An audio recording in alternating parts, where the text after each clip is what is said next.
Well, good evening. I hope everything's loud and clear. Here we are back in Virtual Pool 4. The full distance tonight for Friday night 9 ball. Last count we had 14 in. Let's have a quick look. That's updated. Nope, still 14. So for the last couple of weeks where we've had like 13, I think we had 13 in the last two. We've got 14 at the moment. I don't think that's likely to change now. It looks pretty much like it. This tournament's sponsored by the Weird channel. You'll see the logo on the screen.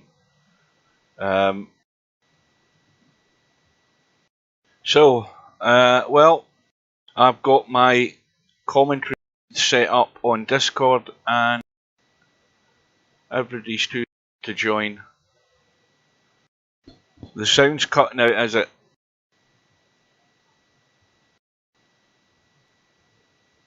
Wonder if that's Discord that's doing it. See if it actually if it recovers. If it doesn't, I'll shut it down. It might be that's eating up resources.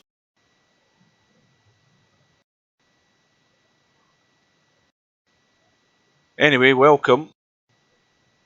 We've got a minute to go before the bracket goes up.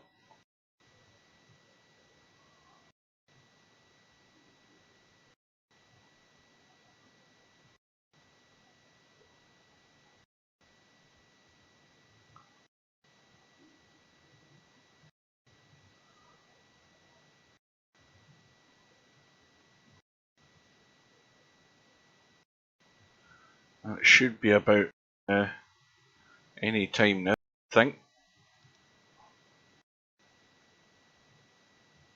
Yep, still 2. That'll be it. Right. More than likely. Well, when we did this during the week, everything's okay, apart from the fact that far too many in the room. We had actually 3 people in, and we had a crossover of mics in when they shouldn't have been. That sort of thing. So we'll see how that goes.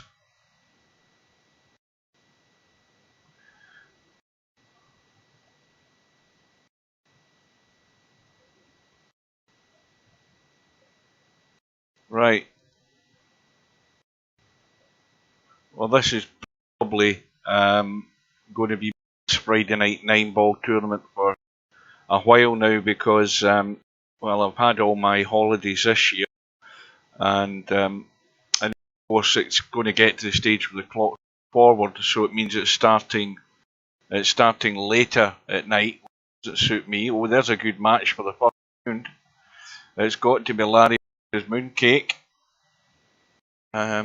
We've got Sylvia versus Tommy U, Bankster against S92, DJ Redo against Alicia, and Christian against Chase One Around. Well, there's some difference in standards in the tournament. I can see that. Will fall by the wayside, I would imagine. So we'll put in, get ready to go, get the cloth colour at the right setting. I can get it to work. So we've got the lag, and that has to be Mooncake's lag there. It's so bad. Yeah, Larry's won the lag.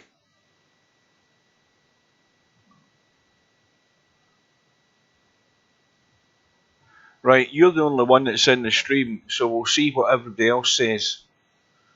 If we get 1 or 2 more people in, if they say it's cut out, then I will. It must be bandwidth at this time of night because it's peak time.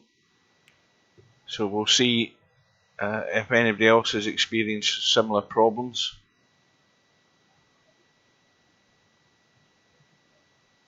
So, as usual, a dry break. Race to 7. I mean, it's just the only other problem might be if your PC's downloading something at the same time. So something might be running in the background, or it could be something that's running in the background of my PC. Because I did a reboot or a boot scan, virus scan when I went for dinner. So I don't know whether the PC's still doing something.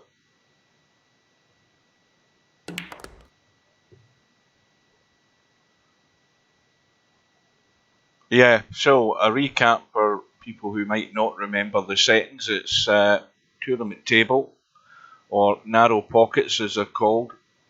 Race to 7 on the winner's side, race to 4 on the one loss side.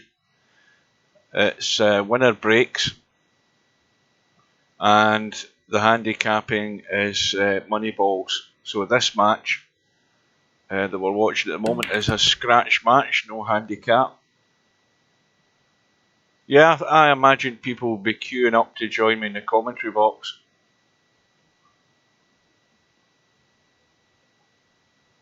But they all seem scared. Nobody's stepping up to the plate. Because it might encourage people to, if they've got streaming software, maybe to start doing it themselves.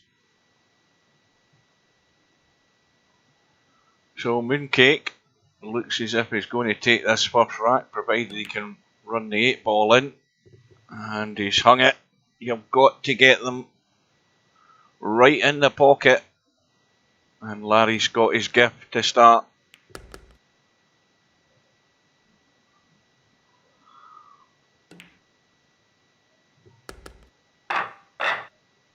So Larry off and running. That's the Billiard Channel logo on the blue cloth. I don't suppose it looks that bad, but some of these new logos look really poor. That inside billiards, or is it inside pool? I can't remember now. Inside Pool magazine logo looks really washed out in the blue cloth. But anyway, I've had my moan about that.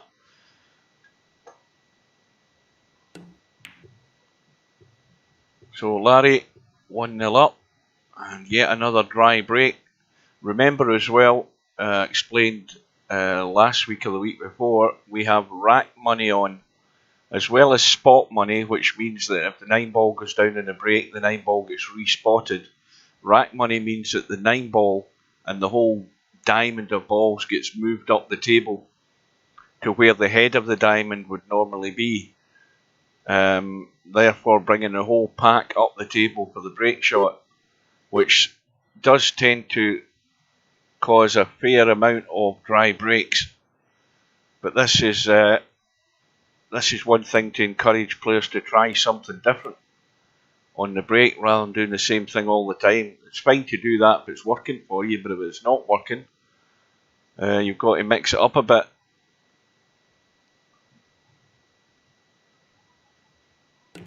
Now, while I've got time, I'll just check my little doodle's working. There we go.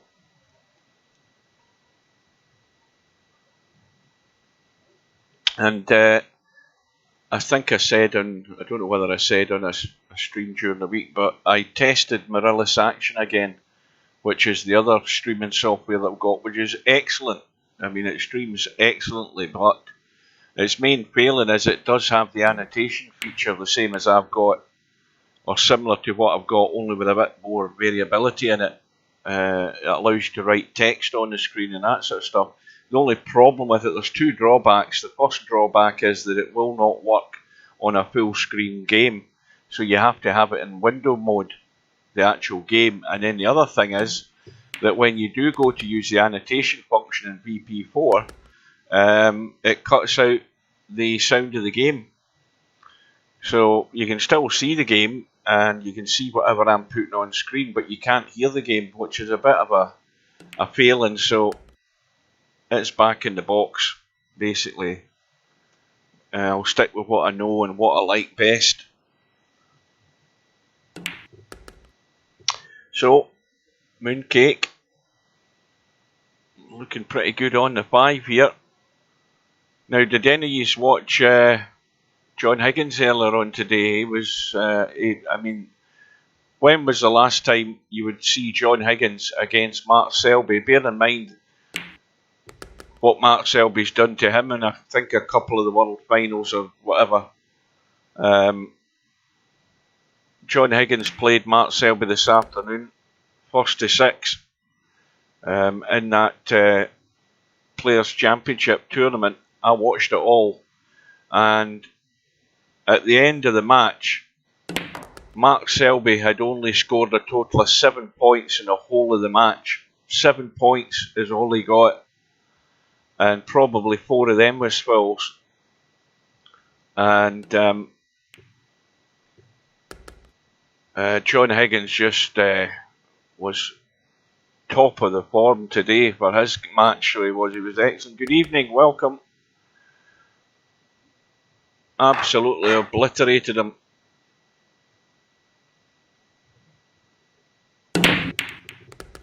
Well, it's 1 rack all. Balls in the break this time, I think. Well, with the 3 balls gone. 7 balls gone. Now, can Mooncake see the 1? Well, he can see it, but he might have to bend around the 2 a little bit if he's going to try and make the cut, I think. I don't know whether he can get the full cut angle on that 1. We'll soon find out. Oh yeah, no problem. A little bit high in the 2 though.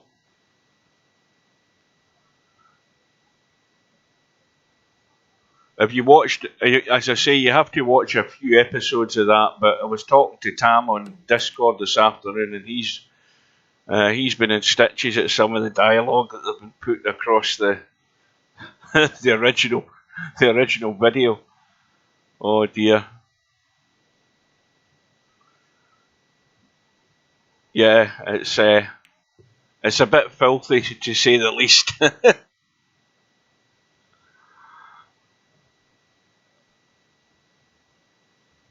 So, in fact, what Tam pointed out was if you look in, you know, when you actually bring up one of those videos, but you look down the right side panel when you've got the video condensed down to its normal, you know, the normal size, not full screen, you'll see there's Bugger Nation Street, but there's a couple of there's the pilot episode, which I haven't seen yet, but it's actually under a different title. I can't remember what Tam said it was. I think there's like 2 episodes. The first episode and maybe the second one, which are under a different name, but it's the same thing, I believe.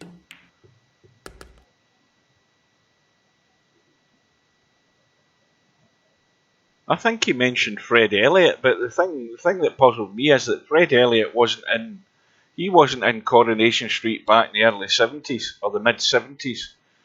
I think he came into it a wee bit later on than that. Anyway, anybody from outside the UK won't have the foggiest idea what we're talking about. And Larry's missed the 5.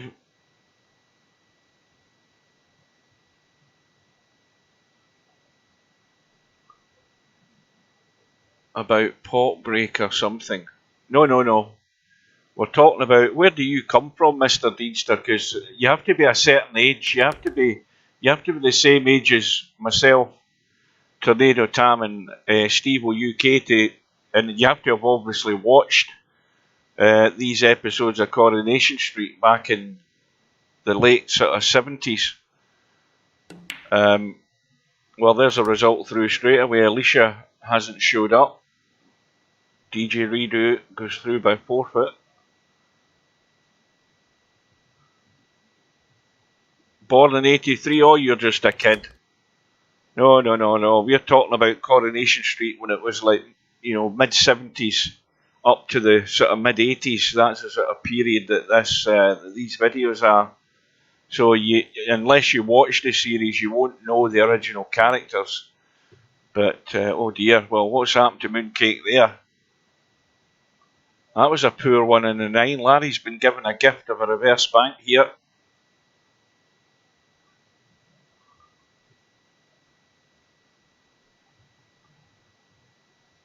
Is he going to go straight up and down, or is he going to go for the reverse? The reverse is always, well, it's 6.5 a dozen because it's more or less near the middle diamond. And watch the cue ball. Well, he almost potted both of them, but neither's gone in. And more importantly, the 9 hasn't. So Mooncake gets out of jail.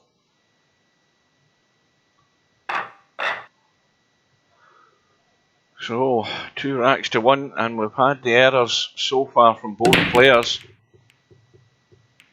This time, definitely another ball in the break. We seem to go through periods of dry breaks with this setup. With that one there, we've lost the 6 ball. And Mooncake on the 1. He's going to have to draw back for that too, but I reckon provided he can get on the 3 from the 2, he should be home and dry.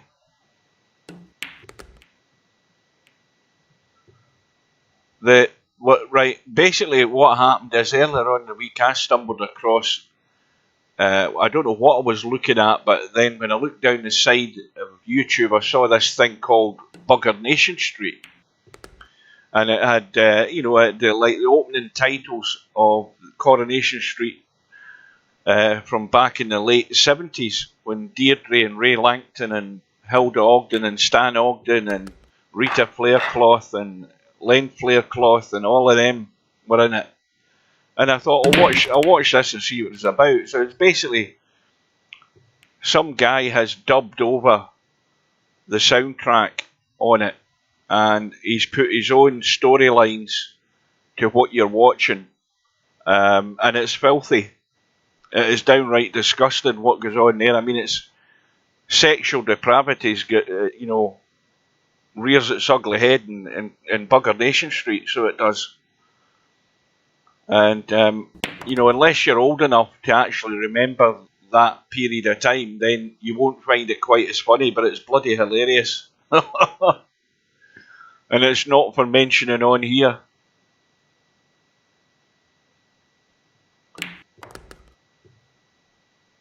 Yeah, it's downright filthy and disgusting. But I think it does help you. You do enjoy it better having seen the original episodes and knowing what the characters are like when they're in the actual program. No, I'm definitely not Len Flaircloth.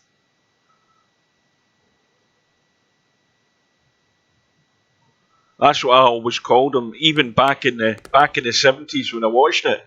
That's what I called him, Len Flaircloth. So, Larry's got work to do already. And I don't know whether Larry's got the stream on. He did pop in last week, but just a hint, if Larry's out there, as soon as you get knocked out the tournament, you're welcome to join me in the commentary box.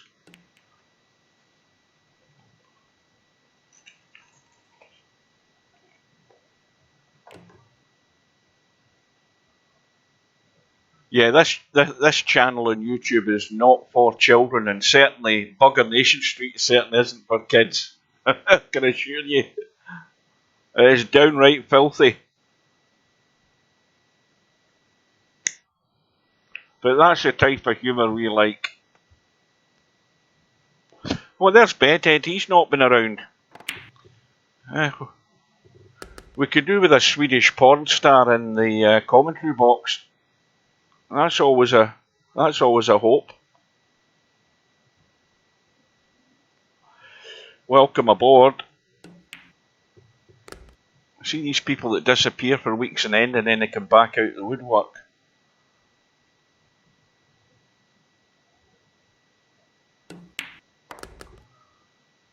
Oh yeah, I watched all of the young ones when it was on. That was a totally different program back in the early 80s or the mid 80s.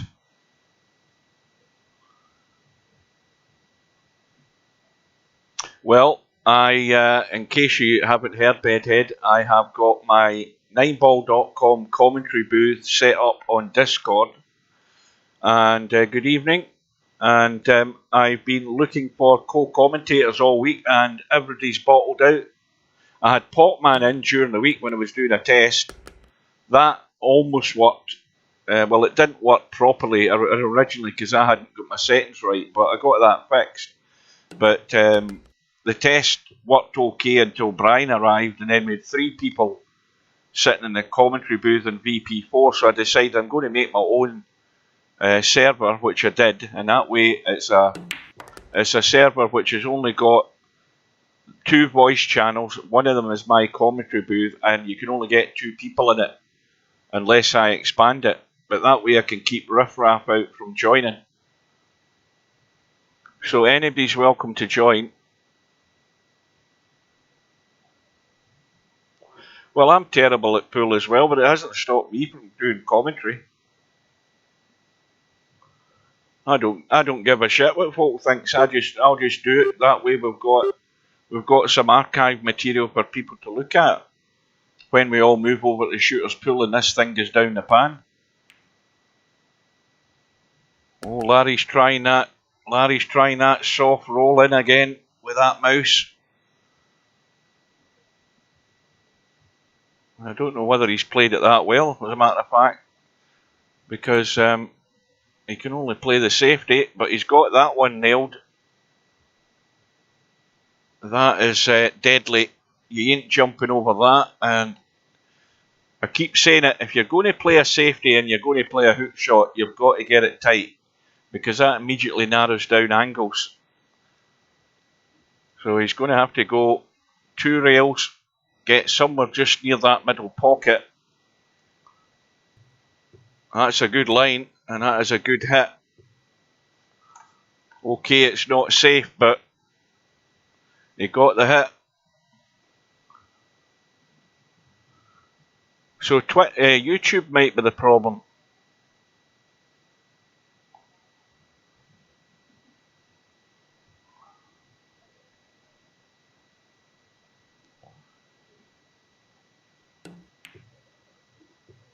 So Twitch is okay.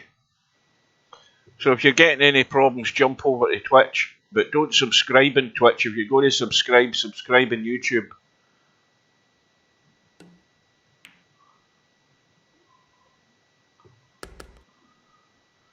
Well, Larry's trailing by 4-1. He's got to get this on the board.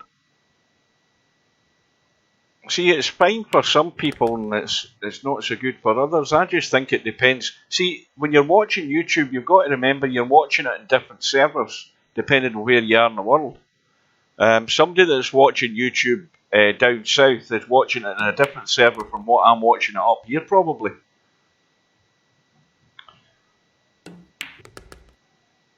Good evening, Tam. Everybody's bottled out. I'm stuck here on my own.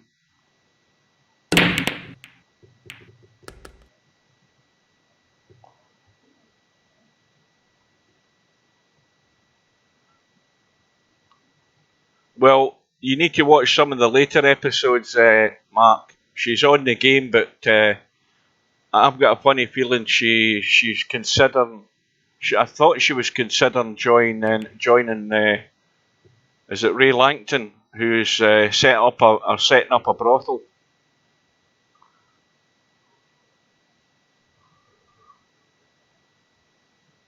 You want to come in?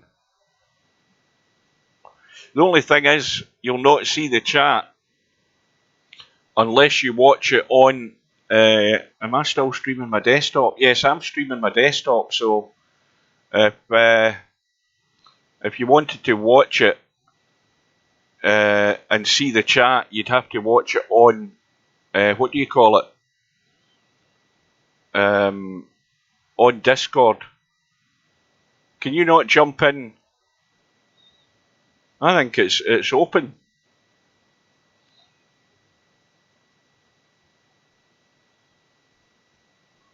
I don't see you. Or do I have to invite you again? I shouldn't have to.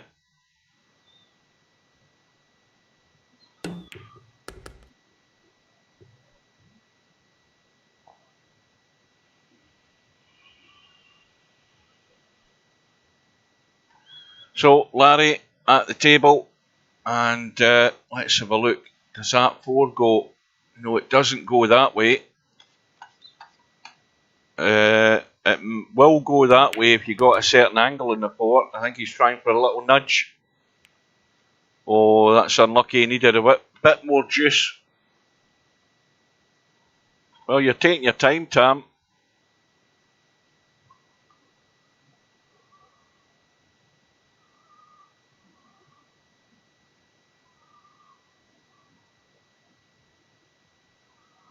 No doubt he'll tell me if he's having problems.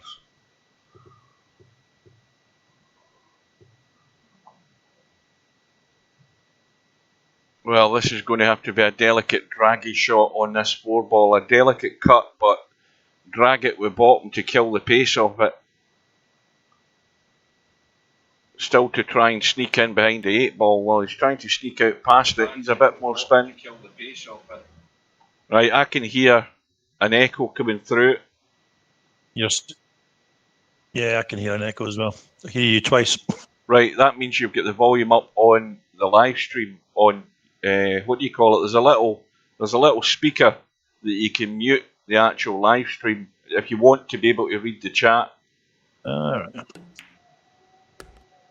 So you're in the room. You should be able to hear the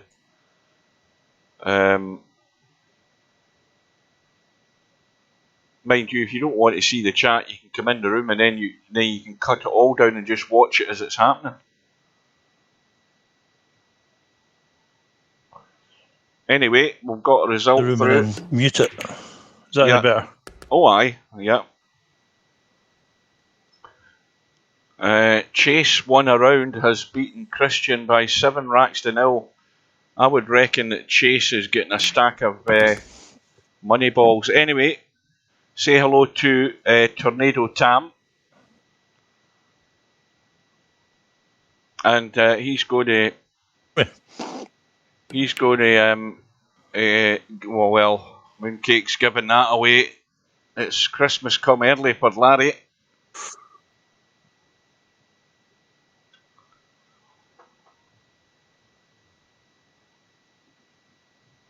Sweaty jock, is that no racist talk? Well, it usually is, yeah. But we don't do political correctness in this stream.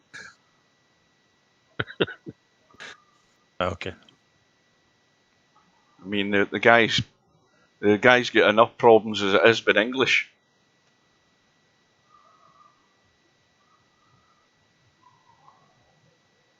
Who is Nomad's a Geordie?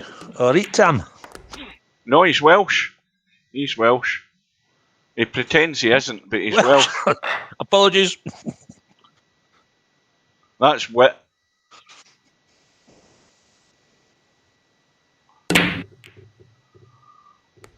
Right, Tam, give us some of your wisdom on 9 ball then. Bearing in mind you don't play it and all you play is cowboy and 4 ball caroms. Well, that shut him up. Very good at it. I was going to say that shut him up straight away.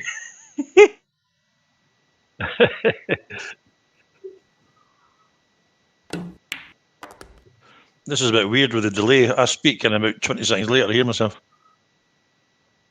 Well, where are you actually watching it? Are you in the room? I'm talking about the No, I'm not on VP4, I'm in Twitch. Right. Well, that's where you're going wrong. What you want to do is bail out of Twitch. But that, as I say, if you do, you don't have a second monitor, do you?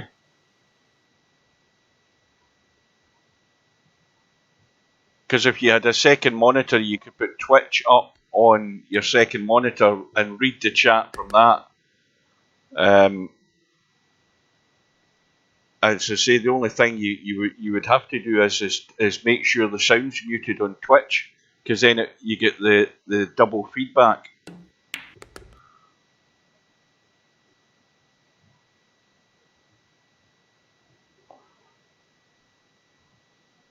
See if that's any better. Well, it will be, bar the fact you can't see the chat. As I was asking, if you had a second monitor, you wouldn't have that problem. But I don't have anything on my second monitor at the moment. I would have had the snooker on, but I've turned it off. just so it doesn't interfere with the bandwidth.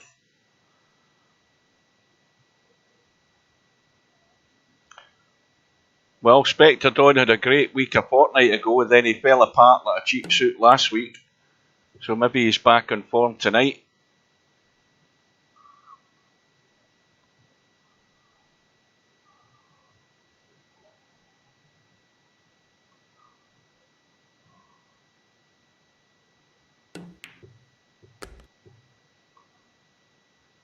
Well, Mooncake's trying to redeem himself here, but well, he can. This is a good bank. This 7 ball.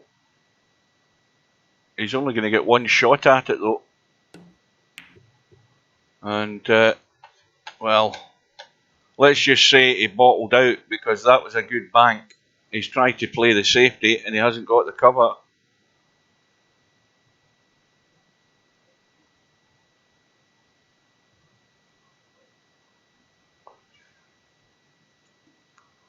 Don't be afraid to say anything, Tam.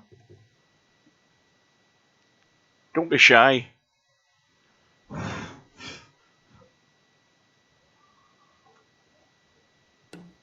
I notice Ali's online on VP4, so he can come knocking, but he's already been told he can't get in.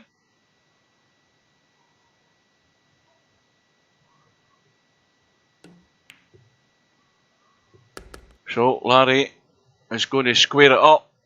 Sorry, tell a lie. No, he's not. It's Mooncake is at the table.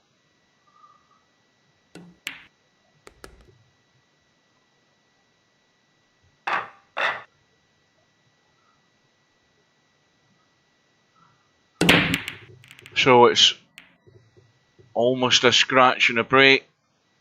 The break's dry.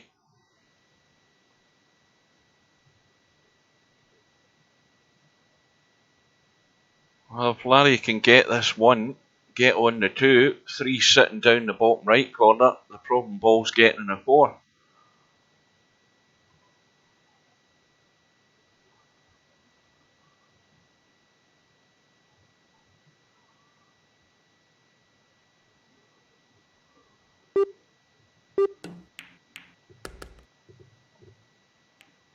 Well, that's not done him any harm. If anything, it's actually helped the situation because that nudge in the 5 has opened the 4 ball wide open. Sitting usually at the head of the pack on that second diamond. Now, where that 4 ball's sitting at the moment, that's where the 9 ball sits when rack money is on. Testing, testing.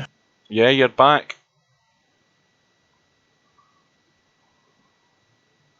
Result through. Sylvia has beaten Tommy Yu 7 racks to 3. She was probably getting a little handicap in that one. She's made the most of it.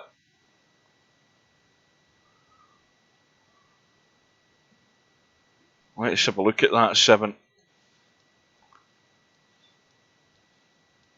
Oh yeah, that is glued to the rail. It's not now. And that little kiss on the 7 is going to give Larry this rack, provided he can get. Go. All right. Say that again. Piece of cake. Good. Oh, you're breaking up. Yeah. Alright, I'll come through. Such as.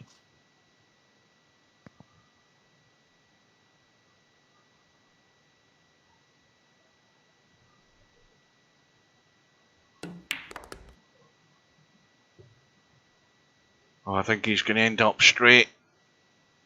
Yeah. He's going to probably. He might try and kill 2 birds with 1 stone here. He might draw. Well, he's drawn back with bottom left to kick right. So this will hit the bottom rail and it will kick over to the right as we look. Just to the right past the 9 like that. And this is the one that's going to make or break him.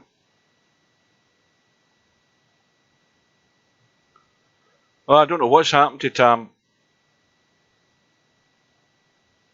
Let's have a look. Yeah, he's there, but he's gone silent.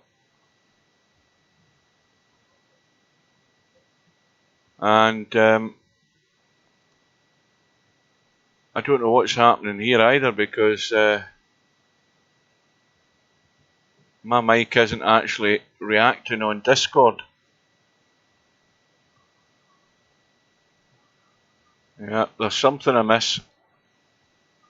Yeah, there's something going amiss with Discord, because I've just had a look there, and the reason I can't hear Tam is because he can't hear me. It's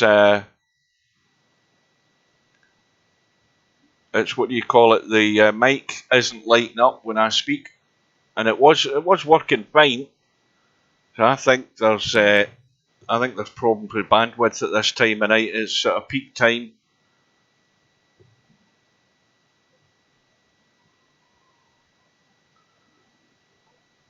Tam's probably talking away 10 to the dozen and doesn't realise it. So Mooncake back into the lead, 5 racks to 4.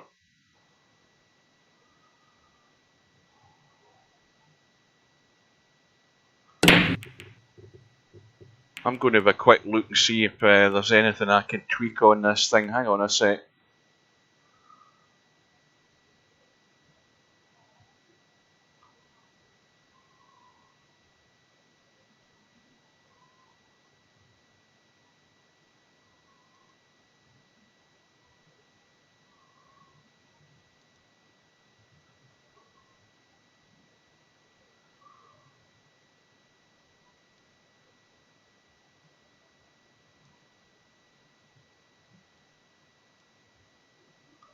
Right, it says here the bitrate thing going above 64 kilobytes per second may adversely affect people on poor connections. Well, we'll set it at 64 and see what happens. That's where it was at. It was at 64.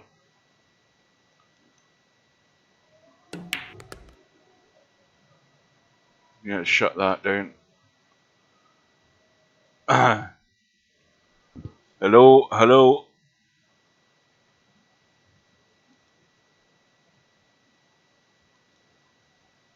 No, absolute silence. Hello.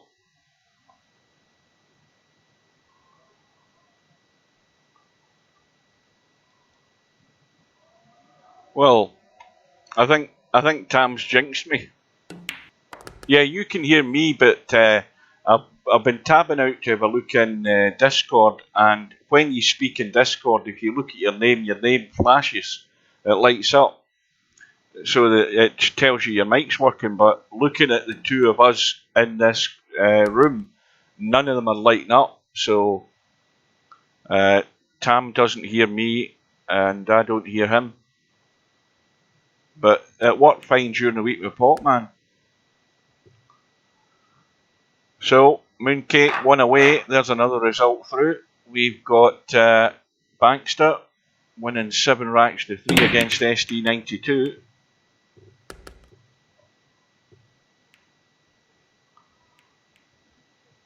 Well, you can't hop in because it's only set for 2 people.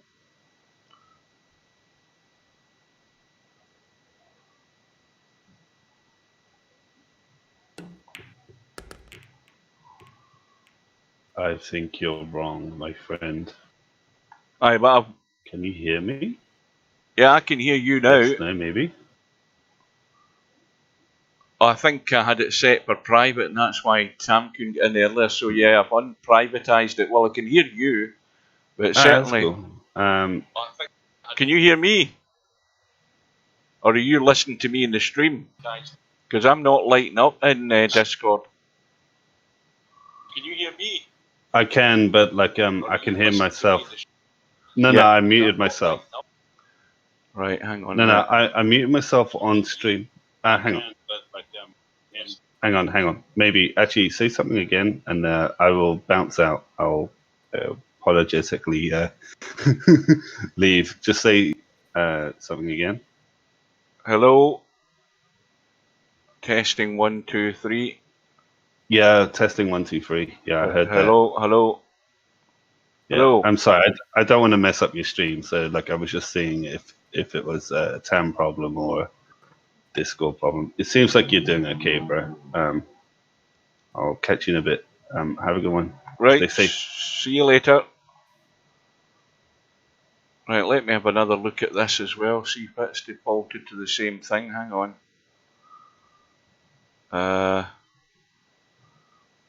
Right. I'm lighting up now. Tam, if you can hear me anywhere, you need to go down to your little cog in the bottom, just to the right of your name. Click the little cog and go to sound and video, and just check everything's on your default setting for your mic, because mine had changed for some strange reason. Although I've now set it back to what it should be, and it's lighting up on Discord. Well, Larry, still hanging in there. Back within one.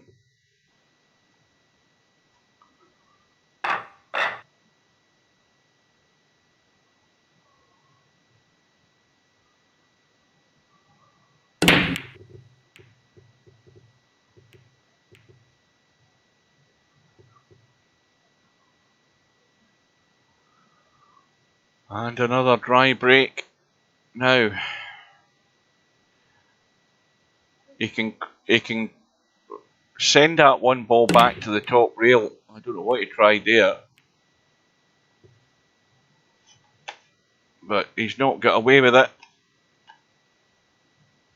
The problem with the angle that Larry's got here with this shot is you're going to have to go bottom. He's have to go inside right if he's going to try and get up that right hand side of the table, because there's no pocket for that 2-ball. He's going to have to try and come down the right side as we look. And pace looks not too bad. He's gone a wee bit square, but it'll be the 3-7 combo.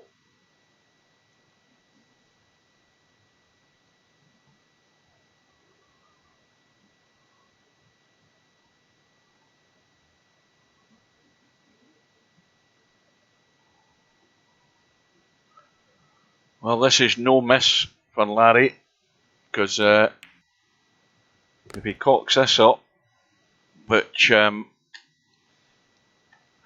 he's done his best to try, he can just get to the 3. And he's gone safe. He needed to juice that up to get the cue ball out. Now, he's going to try and just cut this across to the middle of the table. Try and get cover. And that's not bad. Not a bad outcome, because if you play off the left side of the 3, which is all you can hit, I don't think he'll even see that. He's going to have to try and kick behind the 5, or try and get round 2 rails.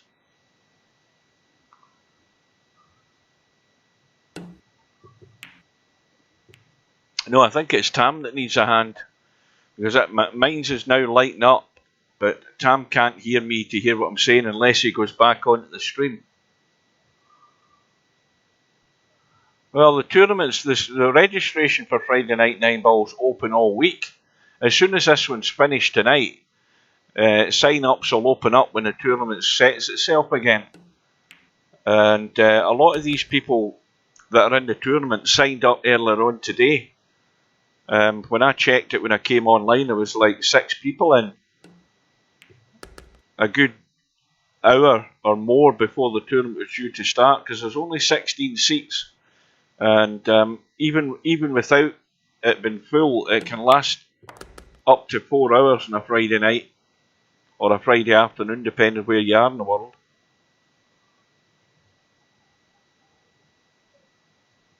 Well, I've noticed that. That's one thing I've noticed, Mr. Deanster.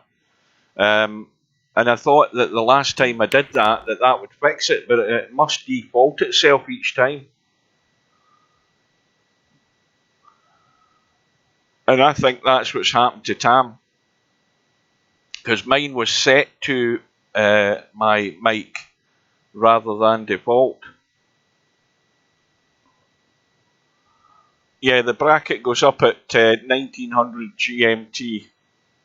and then in a few weeks' time it will be 2000 that the bracket will go up, because Tin refuses. Tin refuses to change it for the clocks going forward. Whereas when I was doing tournaments, I used to change it each time the clocks changed, so it would start at the same time every week of the year.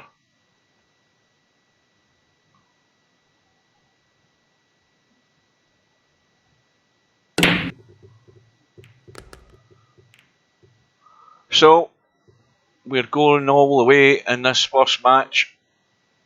Larry with the break. The 3 ball has gone. No shot in the 1 though. Now, the danger would be to just kick in behind the 1. He could try kicking it in off the rail. It's a wee bit far away from the rail, but he could go right side and try and cut across it and just cut it in. It's probably worth having a go, because if he played a push out, he'd probably be put back in while he's got the double kiss. And that's blown it. And everything wide open for Mooncake. Somebody keep me up to date on that match with Barry Hawkins and Ronnie O'Sullivan. Please, if you don't mind.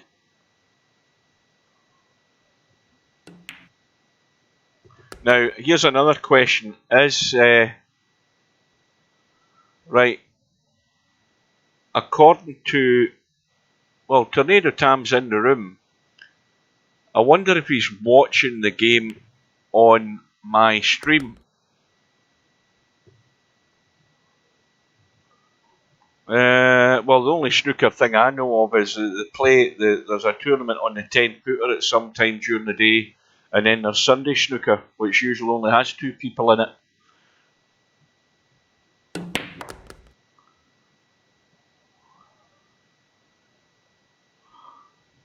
Somebody do me a favour, PM Tornado Tam in VP4 and tell him to go into Discord and look at his little cog at the bottom of the screen, and tell him to then look at the menu on the left when he opens the cog and choose voice and video or whatever it is, and then when he looks at his sound input, tell him to choose his mic or his headset rather than what it says default, and that should fix the problem that I've just had, and then his mic should work again. Well, Larry scrapes through on the final rack, and as that result came through, Alicia's definitely not here. SD92 has been advanced by forfeit. So we'll have a look at the bracket, and we will update that. So we've got Sylvia to play Mooncake. Now, wait a wee minute, did I get that wrong? I thought Larry won.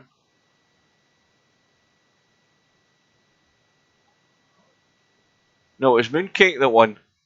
What made me think Larry won?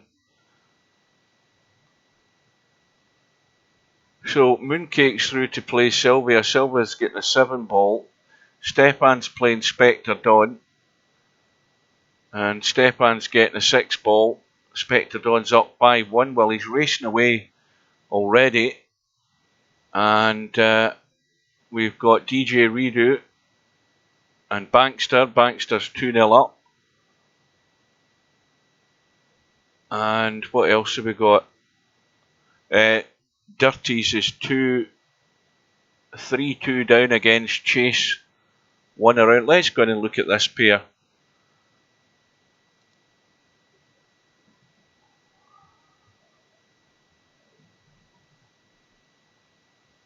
No, it won't be my last mistake. I don't know why I thought that. What was that? A Sullivan-Hawkins match. 2-0 to Hawkins. Oh well, at least that promises to be a match that might go a bit longer than the one earlier on this afternoon.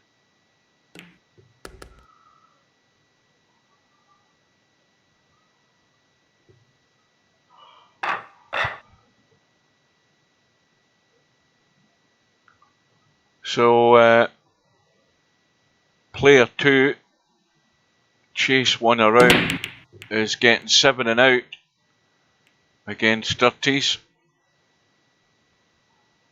And that 6 ball is just going to get nudged in right now. And of course the problem for Dirties is he has to be potting balls and not missing them and not doing stuff like that. That is really careless. There's a gift and a half for chase 1 around. There's a rack gone right on a plate. Oh no, it's 7 and out, isn't it? There's my second mistake.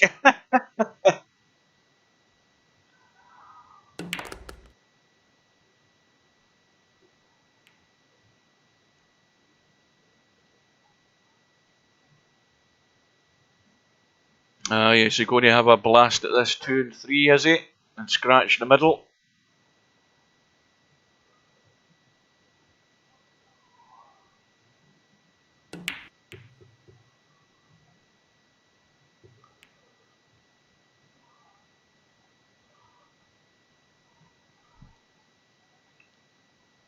I think Tam's been called away by the missus and told not to speak to strangers. I think that's what's happened.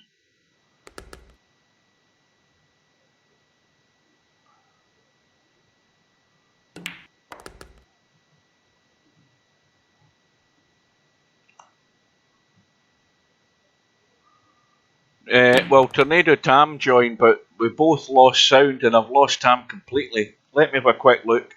Yeah, he's still showing there, but not a word out of him.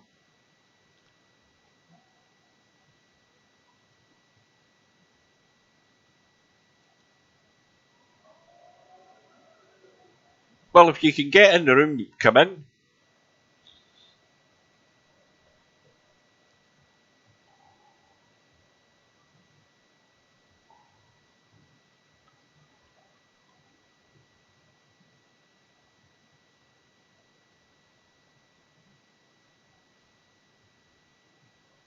Konnichiwa.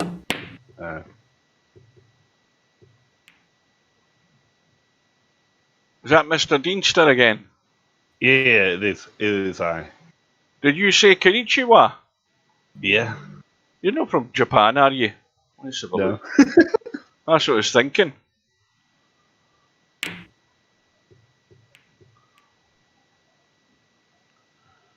Right, so then give us some of your wisdom on the remainder of this rack. Okay, so the wisdom is get the yellow ball in the yellow ball. Jeez, I'm colorblind. Get Right. the orange ball in the hole. To be honest with you, I've only got like 160 hours in the game, but like those rail shots for me are very difficult.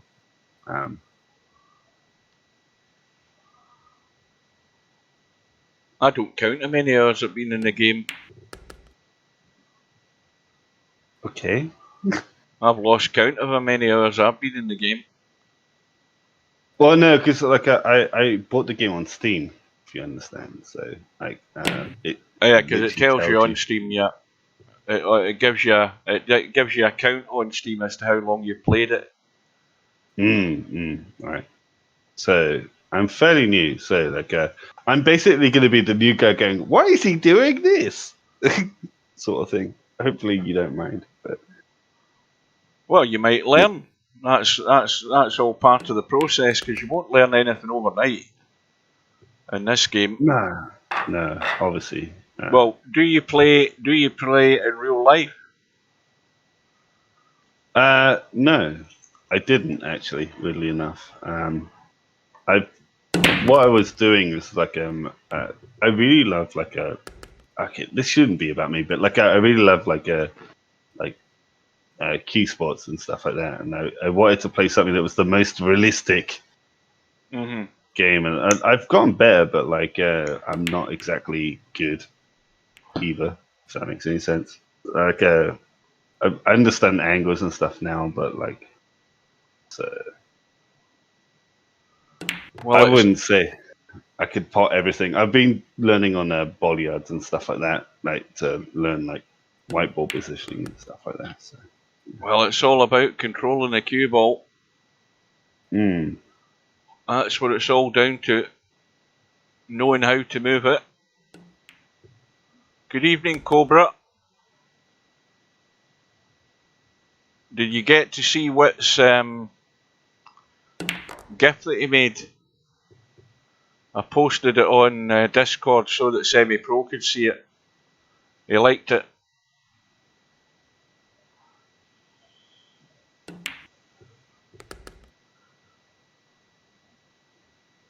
Well, the main thing Sorry. Oh, I beg you. No, I was about to say, who's the main favourite here? Because I've not seen these guys on your channel before. Dirties should be the main favourite because this guy Chase One Around is very new.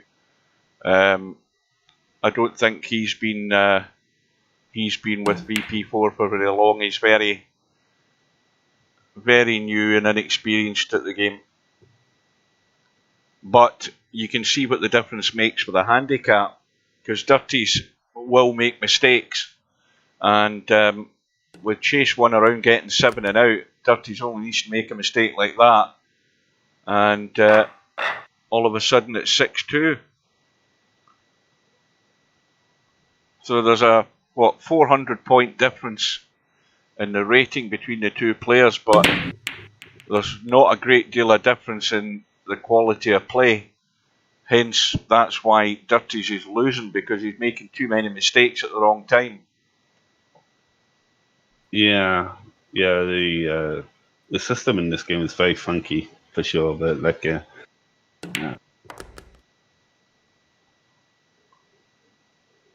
Well, you did say konnichiwa when you joined, and I have to say you do sound of the Oriental persuasion. Where are you from?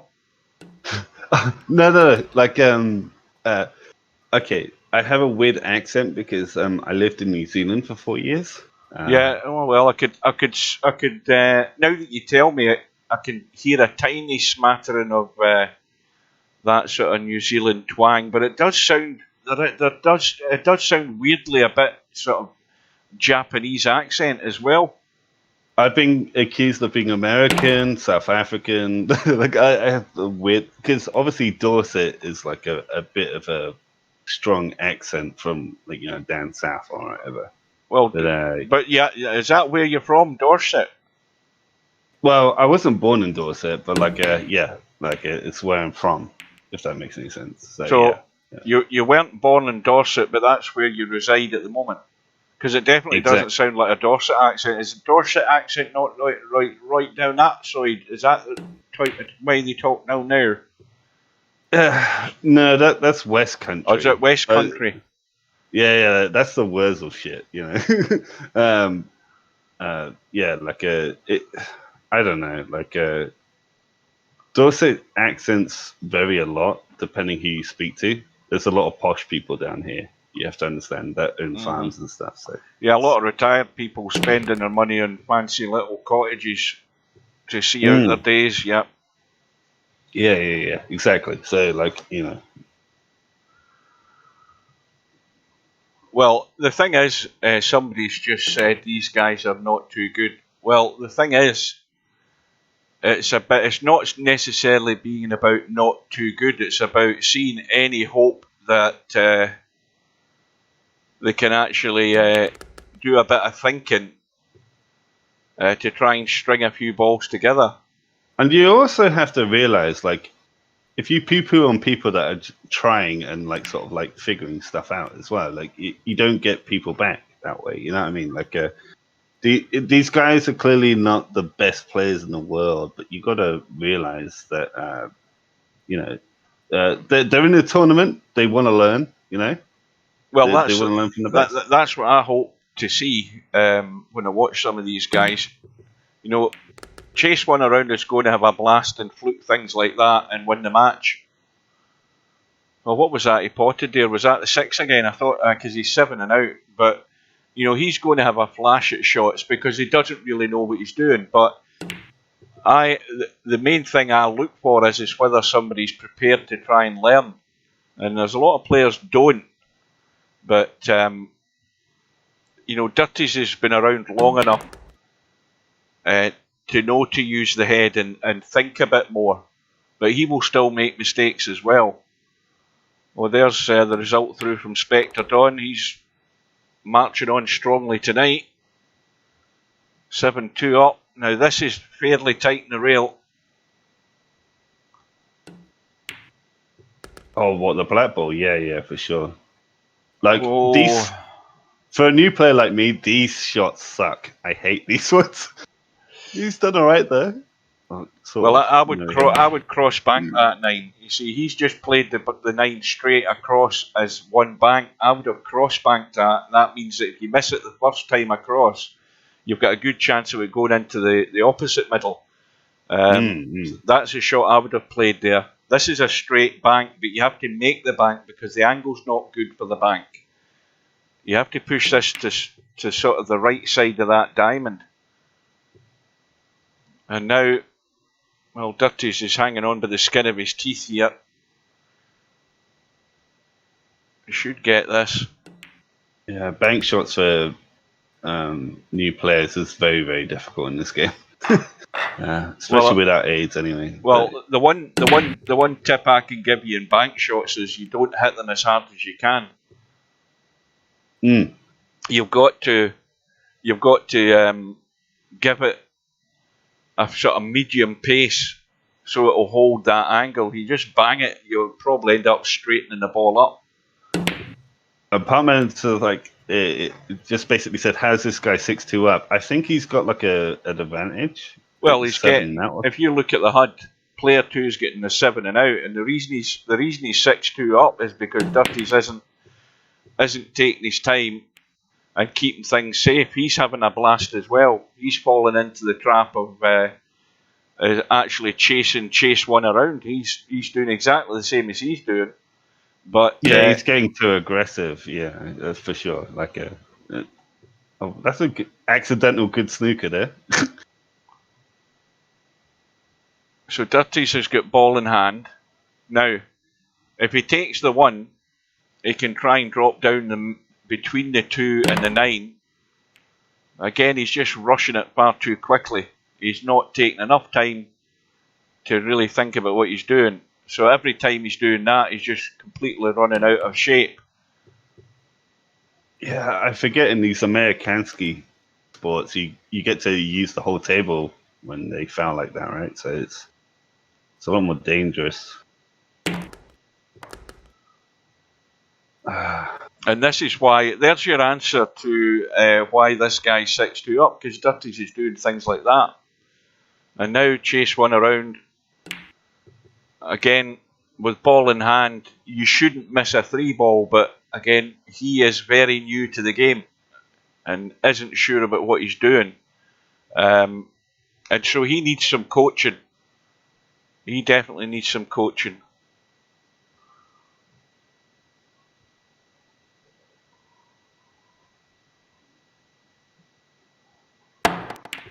The trouble is that there's a lot of people play this game where they're not interested in coaching, they're just interested in hitting balls. And if they go in, they go in, but if they don't, they're not willing to wonder why it didn't go in. Oh, I'm getting even more confused. Yeah, they seem to be accidentally snookering each other, which is amazing. And also, there's another mistake that's been made there. Chase one around hasn't remapped his replay button, so he's hitting it. He's banging the keyboard to play shots, but he's banging the replay button.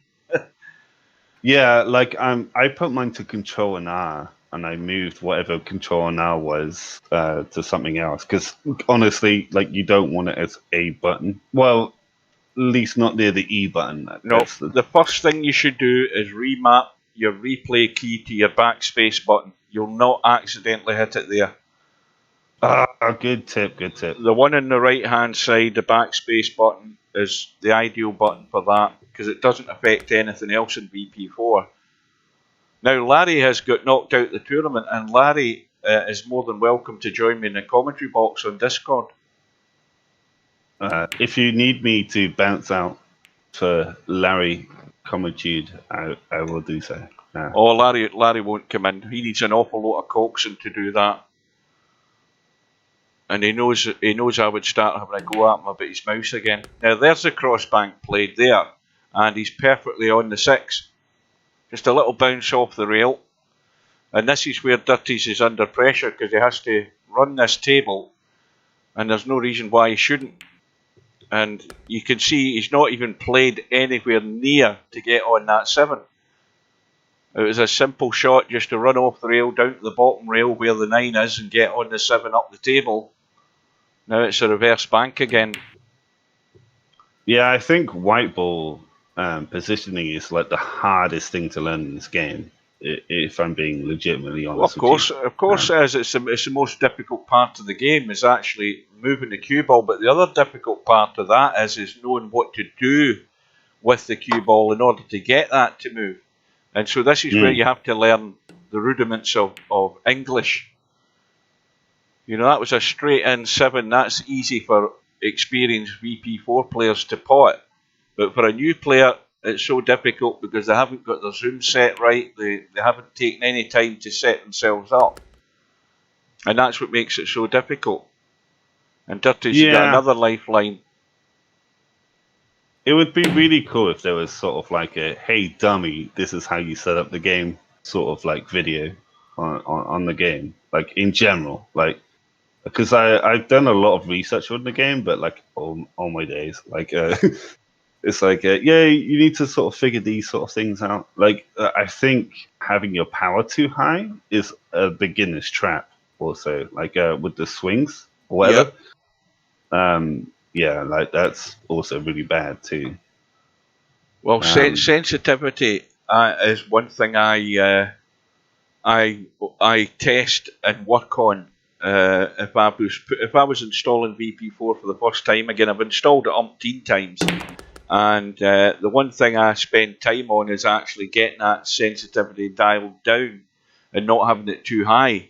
I've always found if you have it on a lower setting, then you get your weight of shot better controlled. Some people will tell you different. Some people play with the sensitivity up high, but I don't think it gives you anywhere near as good control. Well, it's all to do with the DPI of your mouse, right? Yes. Like I play on like high DPI because like my mouse on my screen, I don't really want to change the DPI like every time I play a video game sort of thing. So like I usually lower it, but like some people play on the lowest DPI they can, and then do it that way around as well. So it's like apples and oranges at that point. Well, the one thing you can't do is advise somebody what setting to put the mouse at, because every mouse is different. No matter what the DPI is, that's one thing I've found. You can have 3 mice, and I've got more than 3 mice, and I've got quite a few cheap mice which are all 800 DPI. But if I plug one in after the other in VP4, the control and the weight of shot in VP4 is entirely different in 3 different mice, even though they're the same DPI. So it doesn't matter.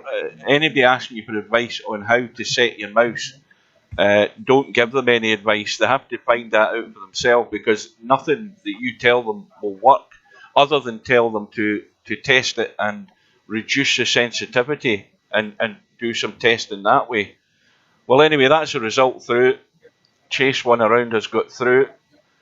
Dirties, I think, wants to get to bed early because, in all honesty, he should have won that comfortably had he taken his time. We've got a first round match still underway.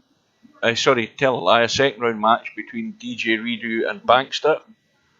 And DJ Redo is trailing big time by what I think 6 racks to 2. We've got Mooncake through to play Spectre Dawn, and Mooncake having beaten Sylvia by 7 racks to 2. So that's the match we're going to go in and watch next, folks. This should be a good match. Well, these players are much more evenly balanced. Well, welcome Semi to the commentary box, I guess. Oh, has Semi arrived? Yeah. Good evening. Hello, ladies. You alright? Oh, scratching a break. Well, this is... Yeah, Mr. Deanster in the commentary box. Tornado Tam was here with me, but his mic's died a death, as did mine, and I've never heard him since. But I do have the sneaking suspicion the wife's called him away. I heard some mumblings in the background, and since then I haven't heard anything from him since. So what have I missed so far? Well, Larry's out already. He's gone. Who did he lose to? I've forgotten.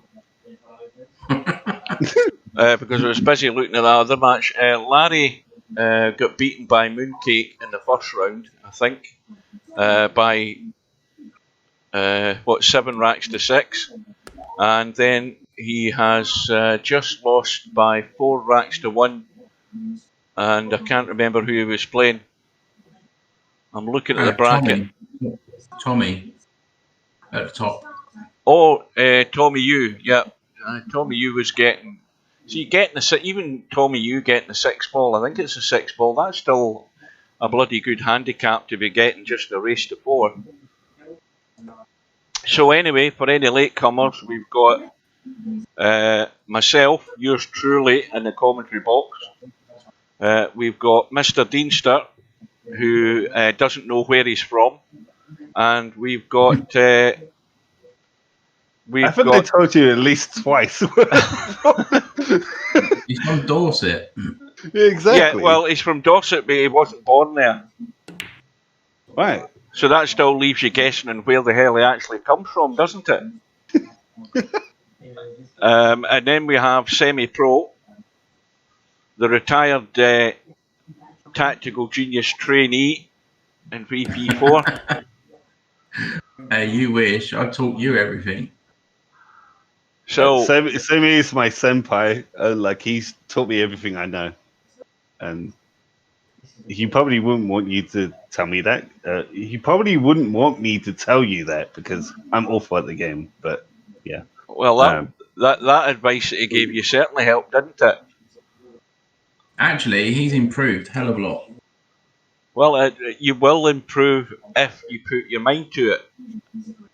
That's the only thing that can help you is yourself. If somebody gives you advice and tells you a particular way to play a shot or do this or that, it's whether you absorb it or not. And you can talk to your blue in the face with some people. Ali's a perfect example, who doesn't listen to a damn word you say. He only ever plays one type of shot, and that's the amp. Week in, week out. You've got players, and then you've got players like you who are set in their ways. Yep. So anyway, now that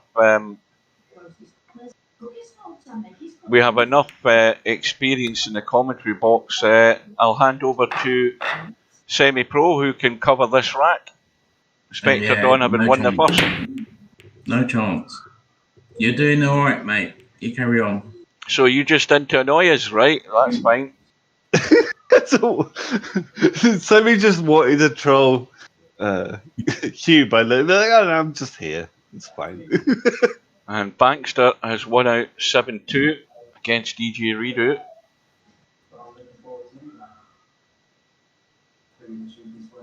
Yeah, I was watching the snooker last night, but I'll tell you, he's a long way to go to play the quality that Higgins played this afternoon. He was just way too good for Selby. I can't believe that Selby only got 7 points in the whole match in 6 frames of snooker. 7 points.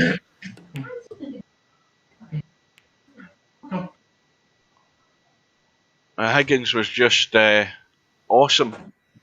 And he's been far more consistent. You think of how he played in the Masters against O'Sullivan. What did we have? We had about 7 centuries in that match, and O'Sullivan wasn't playing bad in it, but Higgins was just so bloody good in it. He's a much more consistent player since he's changed the length of his bridge. Yeah, that's my partner. She's watching TV. I'll come out of the channel. Well, that was short and sweet. So, Spectre Dawn, 1-0 up already, and well, looking pretty good to be 2-0 up after this visit. And he's got just a nice little angle just to drop through for the 7. Needs to stay top side of the 7 if he can. Well, that'll do it. Can just roll through it. Again, leave that angle. Now he's gone too high, so this means he's probably going to run up the table. Unless he drops this in very softly. But probably go up, take it into the other corner.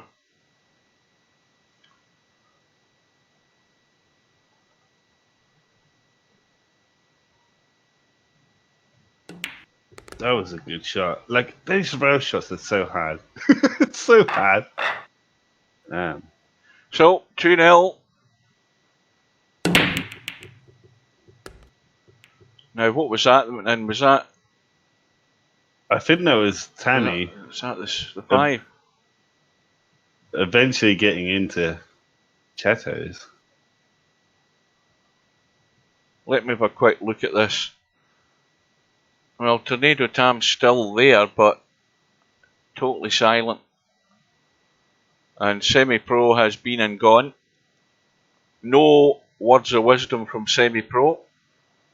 Stefan, meanwhile, has beaten SD92 4-1. And Dirties has hammered through on that one loss side. That was a quick match. Against Tommy Yu. 4 racks to 0. So the one loss side's moving along quite rapidly.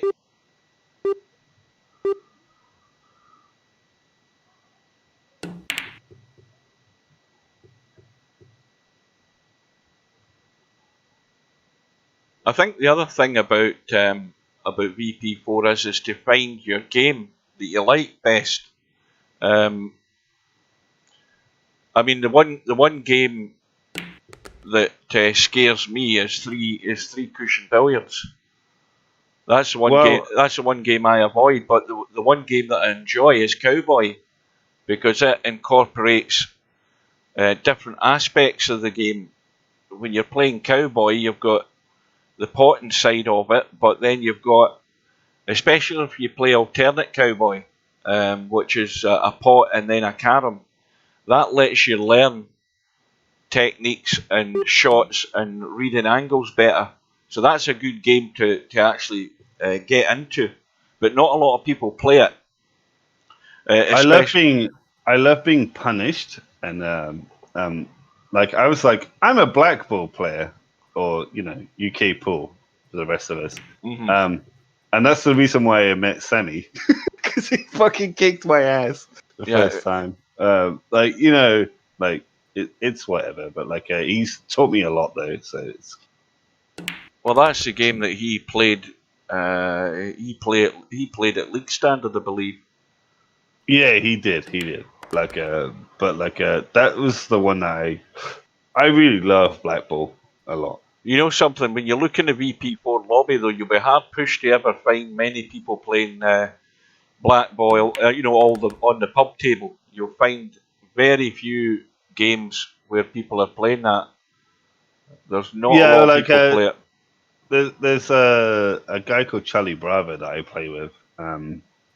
We basically just play each other because no one else wants to join. We usually do it like first to 5 frames, that sort of thing. So he's a good dude. I love Charlie Bravo. Big shout out to that guy. Well, Spectre Dawn's cutting loose here, 2-0 up and about to go 3-0 up.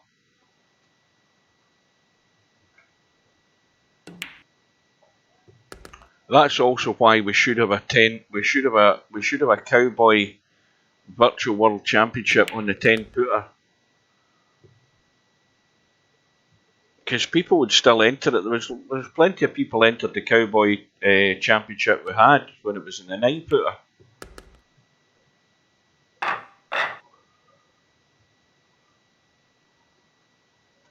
How many rules for 8 ball is there now, Sammy? There must be about 10. we've got about, what, 5 different versions in VP4. At least it seems that there is. If you include the 8-ball pub ones, you've got 8-ball pub old and US2 and whatever else you have, and I haven't a clue. To be fair, like, pub rules like are different every pub you go into, especially in England. It's like, no, you can't do this, you can't do that, sort of thing. It's like, that's the reason why there's so many. It's got to be like. Well, when I first started playing billiard games of any description down in the local pool hall, it was bar tables, it was pub tables that we had, and the way we played it, if you fouled, the other player got 2 shots, and that was it. Yes, that is old school rules, and that's what I thought it was. But then I played blackball, and it's like, oh no, that's not necessarily the case. It's like, oh, okay, it's like fine. Like, no matter what you did, like if you hit the wrong ball, that was it, sort of thing, and it's kind of a bit weird for me, anyway. I guess it stops a lot of snookering, though. So yeah.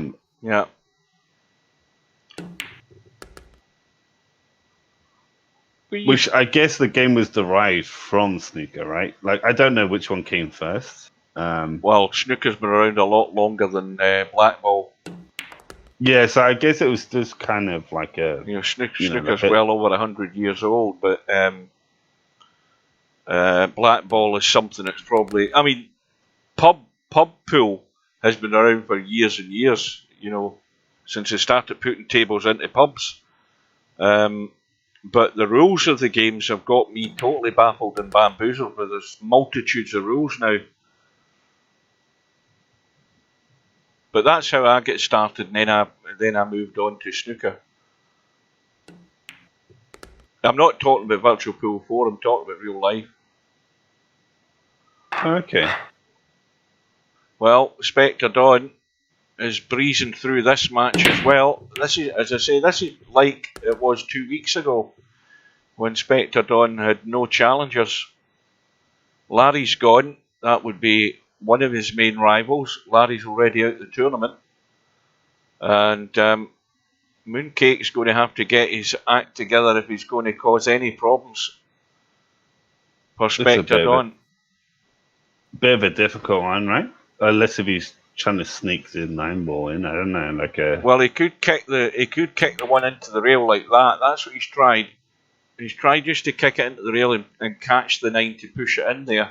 But by doing that, he's given Mooncake a free go, and Mooncake simply has to take it. He's got to get this rack on the board, and there's no reason why he shouldn't. He's more than good enough to do that.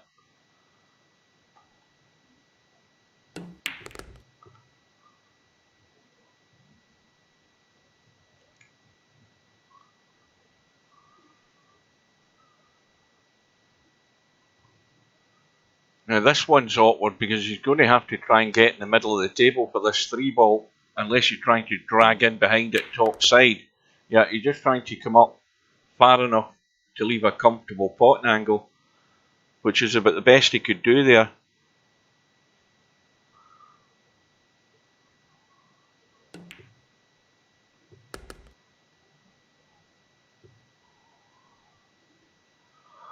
Now, the only way this will go wrong is if he just gently pots the 4 and drops in behind the 9 and hooks himself, because the angle that the cue ball's going wants to go that sort of direction. He's managed to go top side.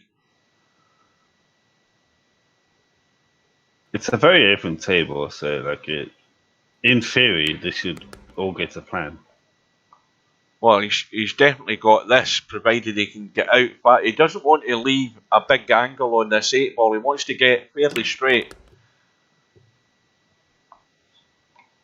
And that will do, because then he's got a nice angle to drop onto the bottom rail and come back up into the middle of the table, slightly to the right. This is pro play, pro level play here. Like the white ball being in the exact place you need it. I may have just cursed him there. I'm sorry. Oh, it should be alright, I guess. Well, that's him off the mark at least. Looked for a ball in the break, 6 ball, thought about going in, 7 has gone. And, well, he's got nothing easy here on this 1 ball. And look where the 2 is. 2's at the top end of the table. He's got no chance of getting on the 2. He's got a bouncer on him. The guy's guarding him.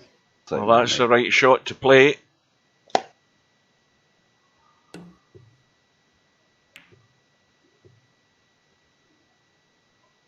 It's all going to hinge on this 2 ball.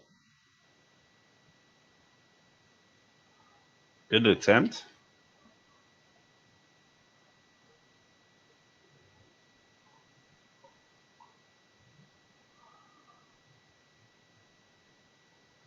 Now, what sort of overall rating are you in VP4, and how long have you been playing it?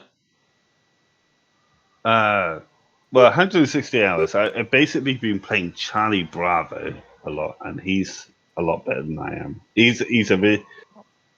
He's, I think, like on website terms, he's like a B player, and I'm like a C. So, yeah, like I do beat him sometimes, but not often. And this is the game that you mostly play is the 8 ball, black ball. Yeah. Well, my advice is simply, try different games. I mean, the other good game is cribbage. There's a good game to learn. I've been playing Bolliards a lot recently, and that's been helping me with my white ball placement sort of stuff. But I've been 9 ball. I've actually beaten a moderator on that. I actually beat Miasma in a well, you 9 can. ball. I mean, you can beat anybody in 9 ball. I know. You know that's likely to happen now and again. But I'm talking about games that you might not even have tried, but you might find that that's something that clicks in for you and you enjoy it a lot more. Something like cribbage. I mean, this is the thing. There are games in Virtua Pool 4 that can help you in other games. And the one game that I'm talking about was Cowboy, because the longer you play it, the more you'll watch people playing it, and you'll learn the angles better on certain shots, which you can then use in other games. But, and that's one game that tests your not only just your potting ability, but how to use the rails, which then would help if you ever wanted to move to 3 cushion billiards. But that's the ultimate test, 3 cushion billiards. The reason why I'm going with Bolliards right now is because I need to learn my white ball positioning more right now. So I'm kind of trying to learn how to sort of get around the table right now. Wait a wee minute here. I'm reading what Tam said.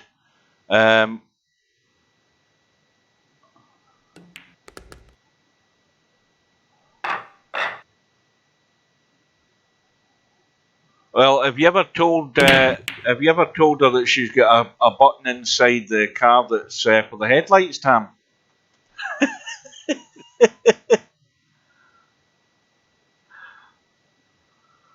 Yeah, my mic died, and I went in and checked the settings on Discord, and they'd changed. So I thought maybe that's what had happened to you. What was I saying there? What was I talking about? You were talking about Cowboy and how it was the greatest game in the universe. Well, as I say, it's a game that there are different aspects of the game that you can use in other games. For example, you're saying that you're playing billiards. The one thing about billiards is, first of all, you have to play a medium softish break in billiards. You can't smack them. So if you're doing that, you're doing it wrong. In billiards, you have to have a medium break so that you break the balls and they break open. And the other thing is with billiards, where it won't test you is the simple fact that you can go on any ball. It's a good game to probably start with. Now, the point I'm making with that game is that you don't have to play for a specific ball. You're getting in that might get you into the bad habit of not thinking too much about what you're doing. Do you know what I mean? Yeah, I do understand what you're saying, but Yeah. You may have like misheard me or whatever, but I was basically using it for whiteboard training. Like getting the ball around the table to where I want it. It's not necessarily the game I want to play. Honestly, because I don't like boneyards that much. To be honest with you, but it was basically to get my potting angles okay, get the white ball in the right place, sort of thing. Like it's not like a game that I'm gonna be super invested in. Well, I mean, the thing is, if you're a B or a C rated player, then one thing I would say is you probably have to start with the basics, and the basics that you have to learn is what you're talking about moving a cue ball. Moving a cue ball isn't done correctly if all you're doing is hitting centre ball each time. No, I get that. You have to then progress to learn the use of English in order to get that cue ball into that general area that you're planning to get it into. And that's what then makes you a better player. It can change you overnight if you suddenly practiced and learned those techniques. But by the sounds of it, you're nowhere near. It's a case of don't try and run before you've learned to walk. And this is a point I would make about Virtual Pool 4. People either progress or they stay at the same level. It's whether you're willing to learn. And the one advice I would also give is to watch people and watch the right people. Now, when you're in a room like this with these two guys, you should be paying very close attention to what they're actually doing. And specifically, if you're in the room, you should be down the queue of the guy that's playing so you can watch what he's doing with the Q-tip. Yeah, that's basically like Semi-Pro did some YouTube videos. Shout out to Semi-Pro, of actual first person view stuff, rather than doing sort of the replay sort of style, which is what this is sort of is. But oh, sorry, I have an invading dog in my room. Hey, dog. Good go. All right. Sorry about that. Yeah, so it's sort of the reason why I was playing Bolliard is so I can get the white ball sort of semi near where I need it to be. You know what I mean? Like I do use English and stuff like that, and I've done all the training videos in the in the game, but it's not. It takes a long ass time to learn this game. So yeah. I know that. I'm a very patient guy, so.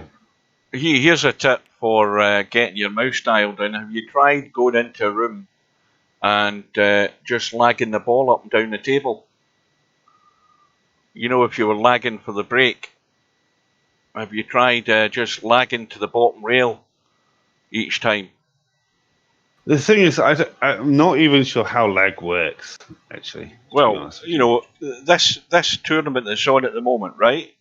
At the start of each match, the two players will lag for break, so the two of them have got a cue ball each, and they lag down the table, hit the bottom rail, and it's the closest player that gets to the other rail wins the lag. Now, that's the front rail or the back rail? Right. Are you looking at the stream at the moment, or are you in the room? No, I'm looking at the stream. But basically, is it? Watch this. Once you hit watch the stream. Right, I'm going to put it on the screen. When you lag the ball up the table, right? If you're in a room on your own and you're trying to dial your mouse in for sensitivity, what I do is I lag the ball up to the top rail, right? And then back down the table like that.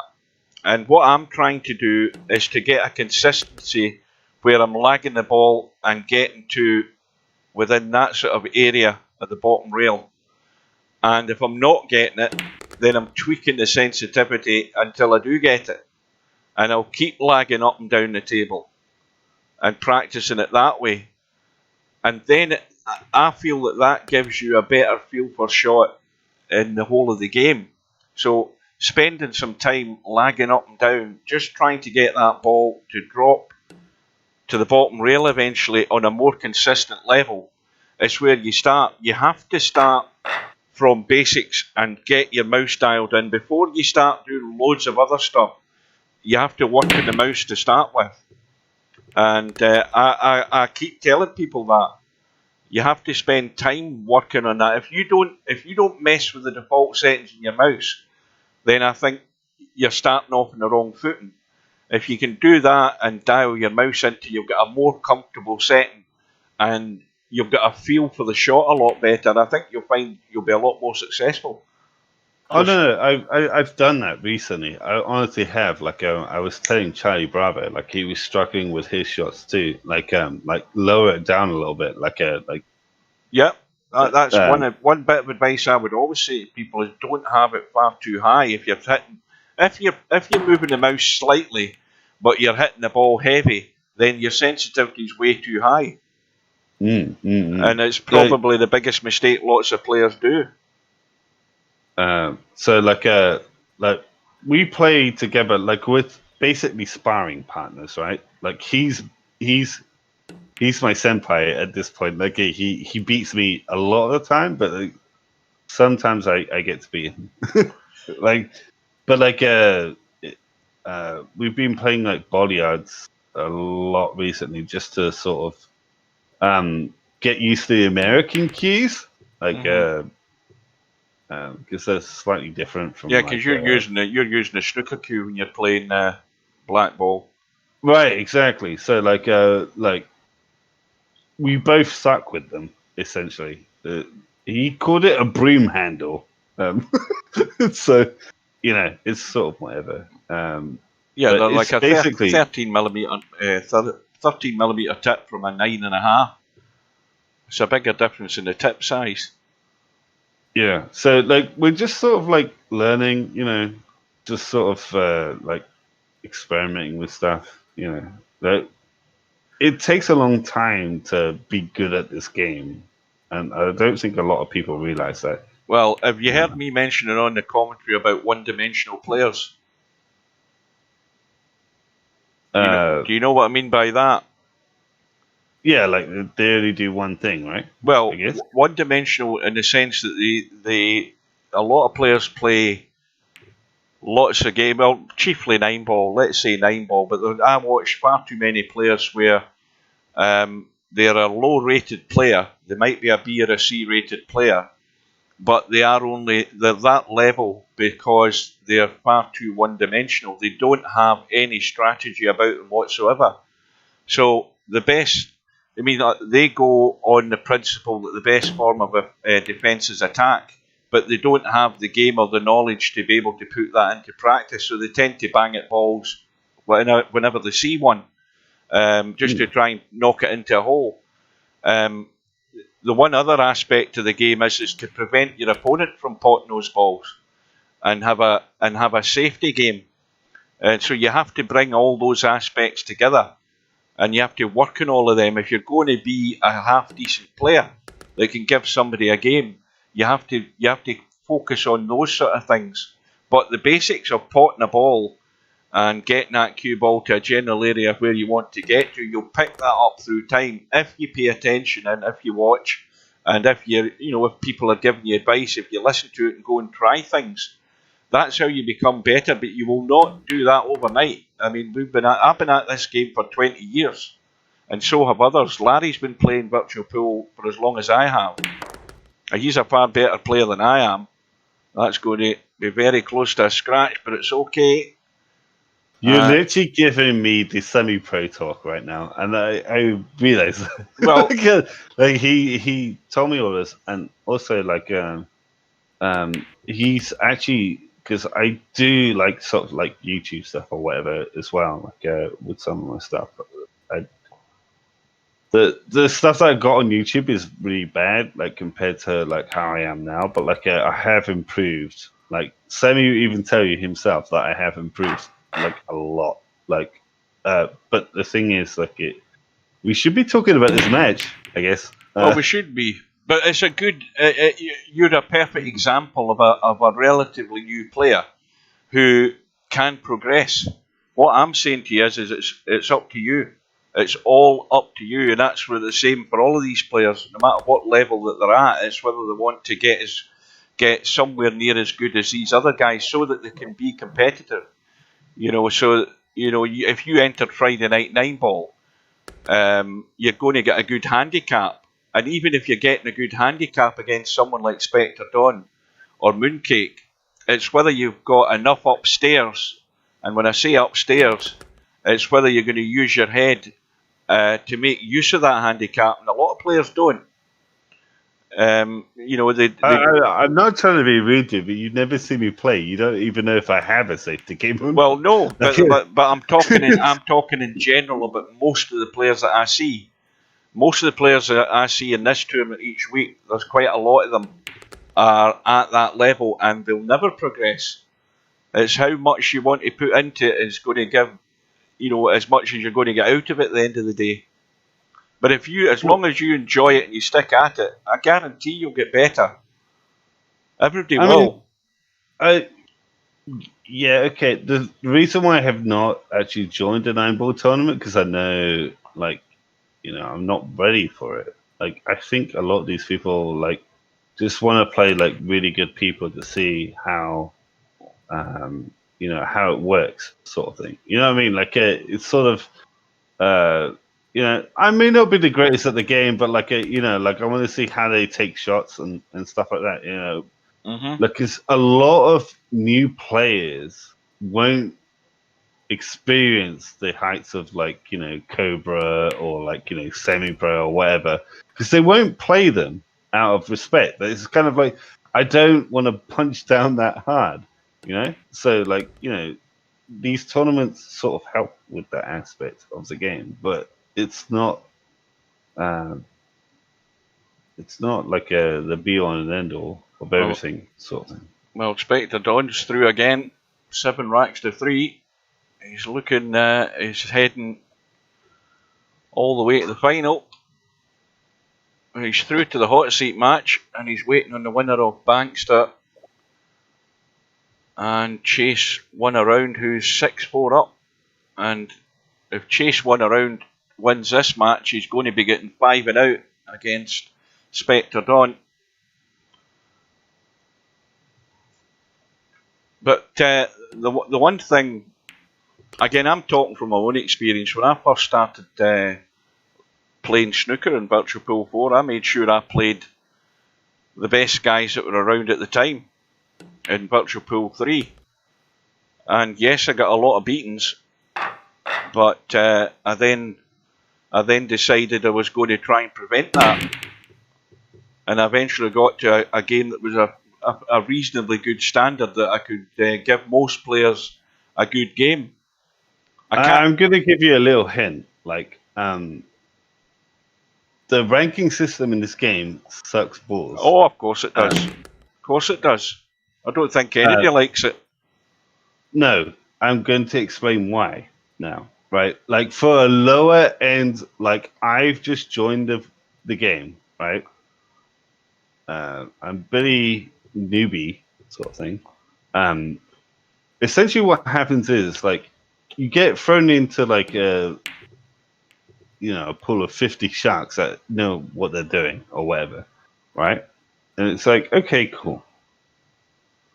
Once you get to, like, a certain ELO ranking where, like, no matter what you do, you'll never gain points ever again, that's sort of a big oof. And even then, like, it's sort of like, what actually I think is the biggest problem in the game is, like, if you're playing something like 9-ball and you're doing Moneyball or whatever, like, if they break amazingly and then pot the 9-ball, right? They win the game, and Uh-huh. it's sort of like, yeah, they get elo for that.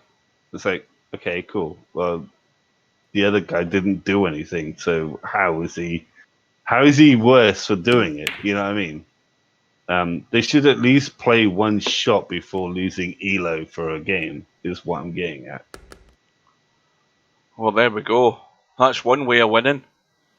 Chase one around us through to play Spectre Dawn. Holy crap. That was a really good shot. Well, here's going to be a perfect example of the handicap system. And if Chase one around bangs a few balls in the right places, he'll cause Spectre Dawn a problem. If Spectre Dawn plays to his level, then Chase one around won't get many shots to be able to do anything. So that's what we're going to see next.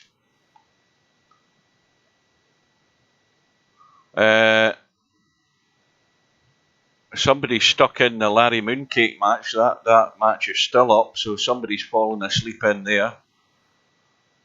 But we will join the Mooncake Spectre Dawn. Oh, wait a minute, match is over. That's somebody still in that one as well, in the wrong bloody room. Hang on a minute. There we go. Right. Darius, yes, I have. Sorry, there was one question for me. Like, yeah, I have done the training. I should probably do it again now that I understand things a little bit better. But sorry, beg your pardon, dude. Like, go ahead. Oh, I'm reading the chat. I'm reading what Cobra's saying. When he first started, he wanted to play Bill, Wolfgang, and Mr. Coconut. He talked about Wolfpack. Yeah.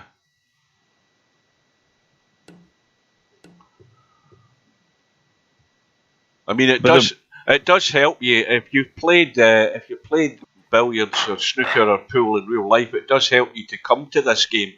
Albinario is the perfect example, where he's a great all-round player in Virtual Pool 4, but he never played in real life before he got Virtual Pool 3. But he most certainly learned how to play the game, and he's one of the best all-round players in Virtual Pool. So here we go. Scratch and a break was that for Spectre Dawn. 5 and out for Chase one around.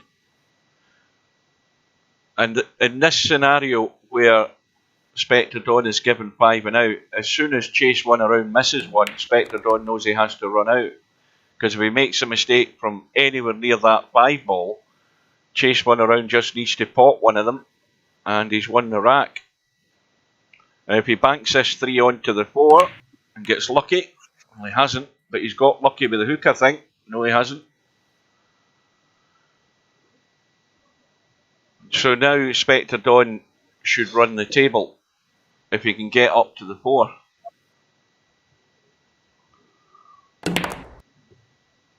He's going to fall behind it.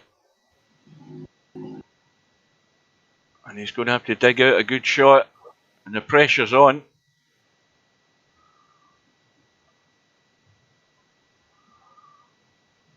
Now, are you saying you have played or you haven't?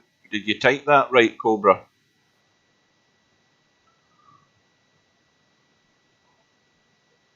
Well, that's where I started, in the pub, and then went to the pool hall. Literally, the only experience I have is basically a pool league where we all got drunk and played pool. Yeah, I think that's how most guys started when they first started going to the pub. Because the other problem nowadays is, I mean, where I am, there is no pool halls locally now at all. They've all died and gone.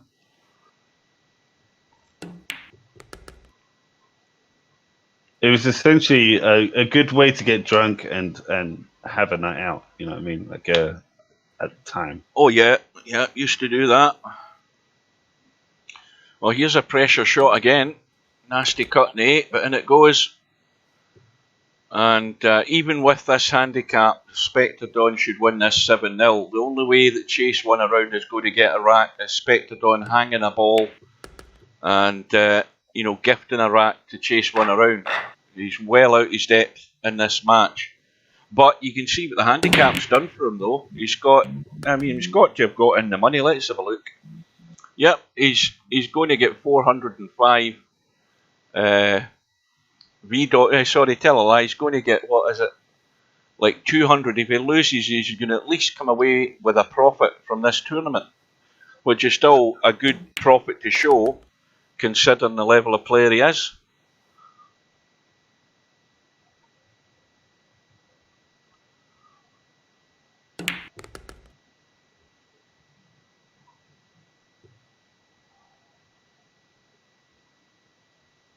But these better players, these sort of pro players in VP4, they're all assured of what they're doing because they know what they're doing, and they're quite comfortable playing the shot. Because the main secret, or the open secret, is always playing the right shot. Now, yeah, but the thing is, like a grandmaster will fail more times than a young'un. You know what I mean? Like they gotta experience the fail at some point. Yeah, we've all gone through that phase. Some of us are actually still going through it. Yeah, I know the feeling.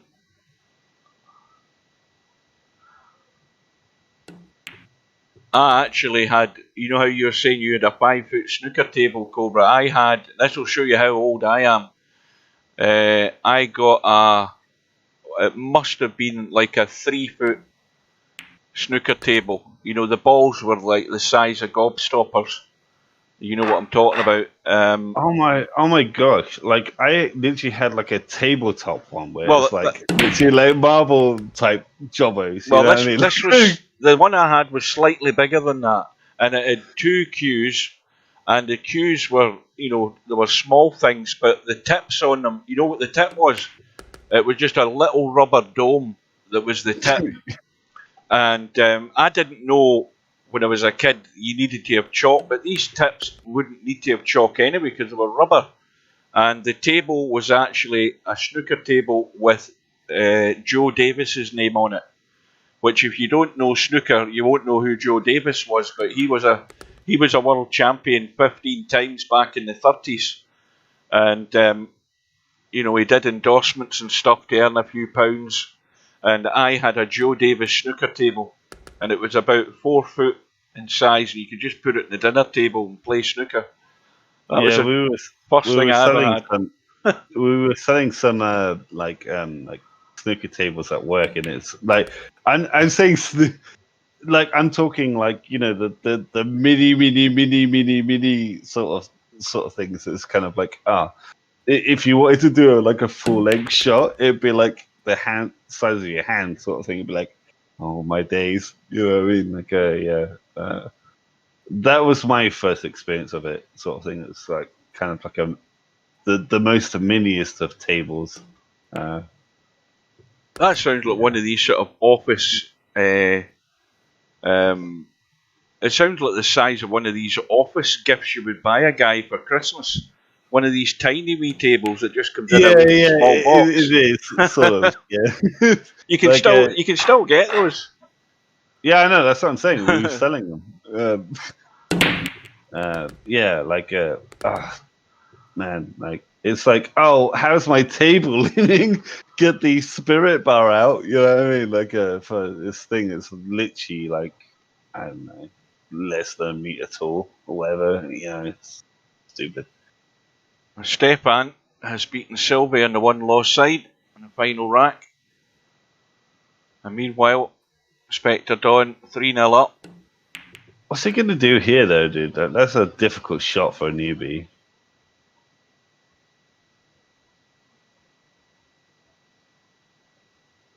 Now, chase one around, could have a smack here and try and billiard the 9 in.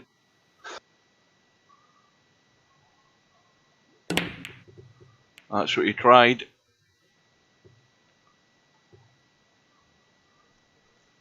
And Spectre Dawn's under no pressure here at all. He just has to, you know, just wait and he'll get the chance.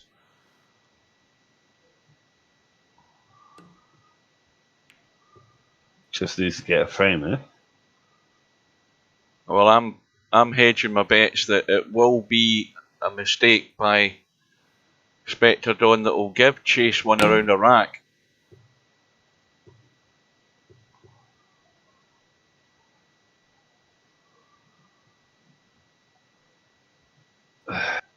Yeah, when things get tactical, spelled with a K, things get a little bit fruity. So hopefully it'll be pretty fun to watch.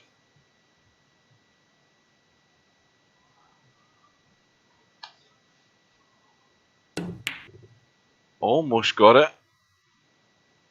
Now Spectre Dawn will just he'll either punch that one ball around the table and just snooker chase one around, or try and come across the table and back across for the two. Yeah, so he just locked him up, and provided he gets ball in hand this time, or a shot in the one, he'll run out. Yeah, the tactical plays very good. Good safeties. There's I Gloria. love the safety play more than anything else, actually, to be honest with you, because being a jerk to someone is kind of fun. Gloria's saying that she had one of those mini tables, a 1 foot table. The queue was spring loaded. Oh my. I don't know, man. Like health and safety these days, man. Like you just feel like pink and it just like spring off the table somewhere into some guy's nose or kid's nose, maybe. Yeah, I love that sort of stuff. Pretty fun. Well, this is the one that Chase one around might have a chance, because Spectre Dawn has gone reasonably straight on this 5. He's going to have to punch this cue ball, and if he overhits it, he could end up the top side of the 7, but he's played percentage and leaving the long cut, and probably going to try and drop down in this bottom left hand side to take the 8 back up the table.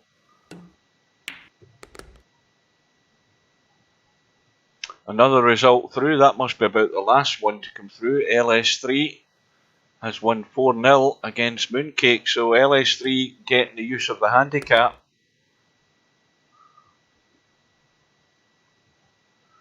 I take it you were in the wrong end of a handicap there, Mooncake.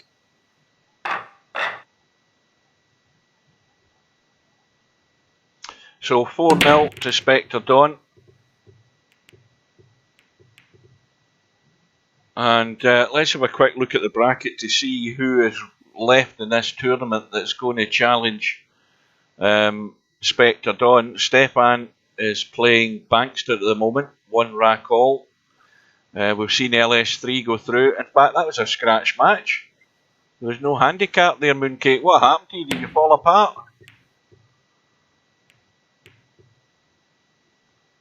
Hey man, it happens to the best of us. Sometimes you just have a bad day. Yeah. Yep, nothing falls into place. Everything goes against you. Nobody loves you. Yeah. That's the reason why I like Q Sports so much. It's kind of like every game is different, you know. Well, look at the mess this table's in. Yeah, I saw this. Is there a lead on the left hand side? Well, it looks as if we need some of your beer mats to level this table up, because the balls are all rolling to the top left hand end of the table. Where's the guy with the spirit level? It's like, hang on, guys, is this tournament ready? Pops the fucking the spirit level on the table. But like, this is a mess. Well, this is days. good cover for a snooker for Spectre Dawn here, and the 2 balls going to sneak out though. Although he's got cover.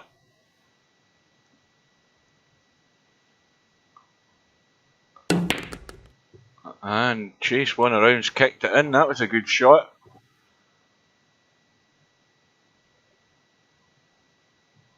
Now what he should do is try and kick this from the bottom rail just a medium pace to try and keep the cue ball up behind those balls and try and get a snooker.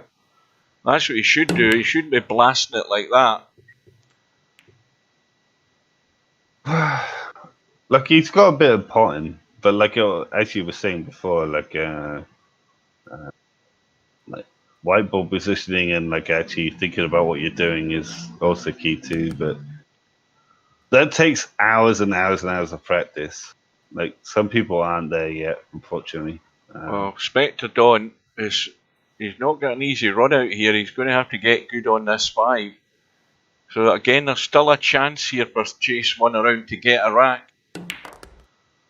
And Spectre Dawn is going to have to cross bank this 5 ball, either the right pocket or the left pocket, and hit it hard enough to give it a chance. And he's got it perfect. Now he can drop down bottom side, take that 7 ball into the middle.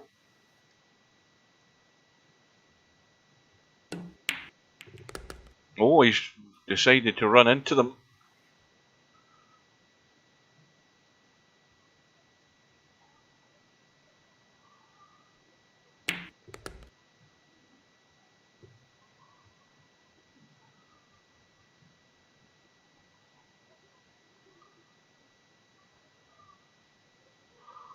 Well, how long have we been on? We started at 7 o'clock. We're just coming up to 2 hours. Just about 3 minutes short of the 2 hours. And we've been moving on at a fair pace tonight.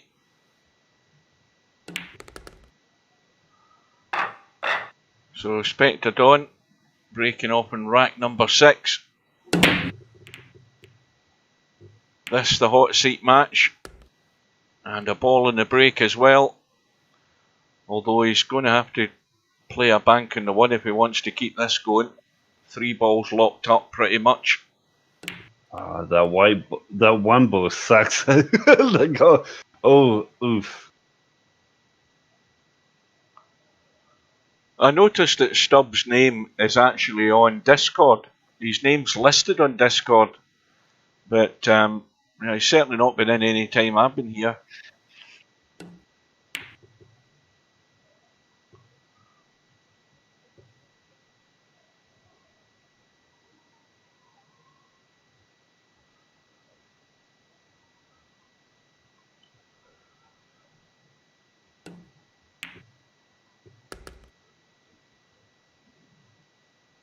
That's a good shot. Nice little angle on the 2 just to run out into the table for the 3.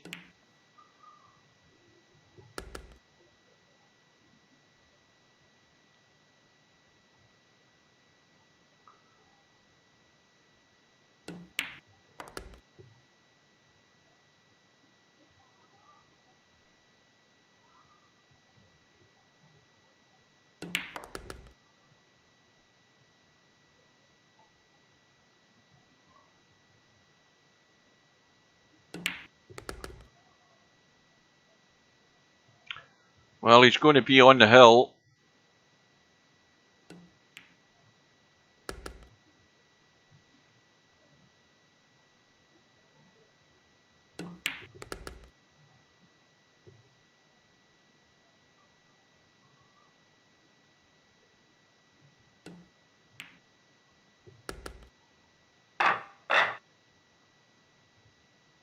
Really good shot.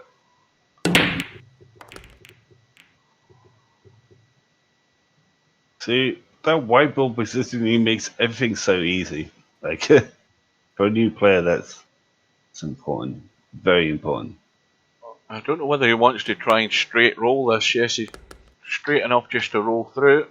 Now here's the difficult one, because he's not getting on that 3 ball unless he goes top end to just play the combo down the rail. He's trying to check inside. He had inside left English there to straighten the cue ball back across, but he hasn't hit it hard enough. So this is where Chase One Around might get lucky.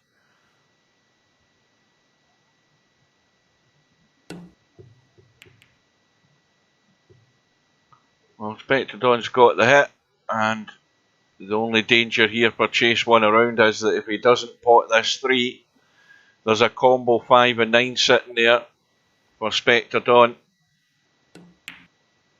And here's Chase 1 around's chance. This to get a rack on the board.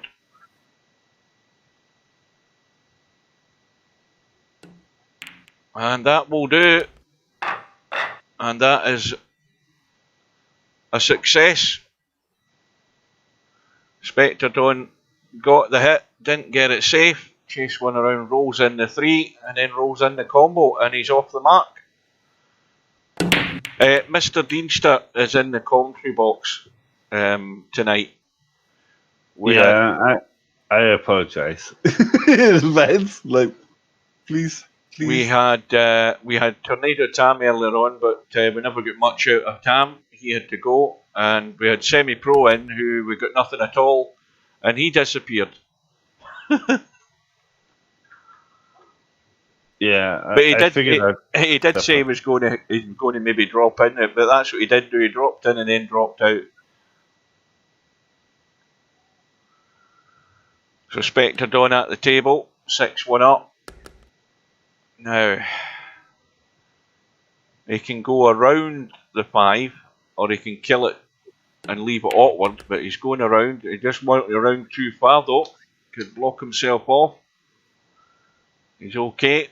Little stun up past the 9 or come inside. Again, he's got choices as to how he plays this. But he should be home and dry now. That is probably a good point. That some of these newer players to these tournaments tend to disappear after getting knocked out in the winner's side, and then they don't realise it's double elimination. But whoever he plays on the one-loss side, he's going to get a stack of money balls again.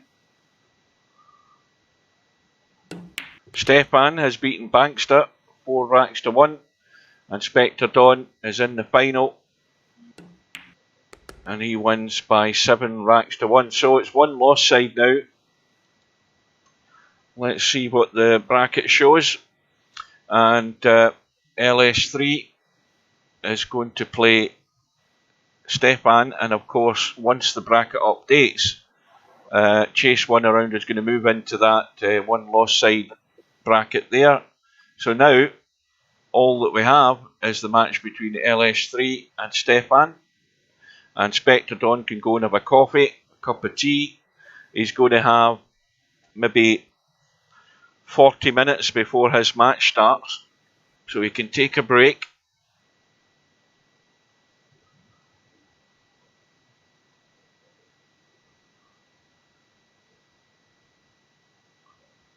So we're in the first rack, and we can see that Stefan is getting the 8 ball. It's only a race to 4.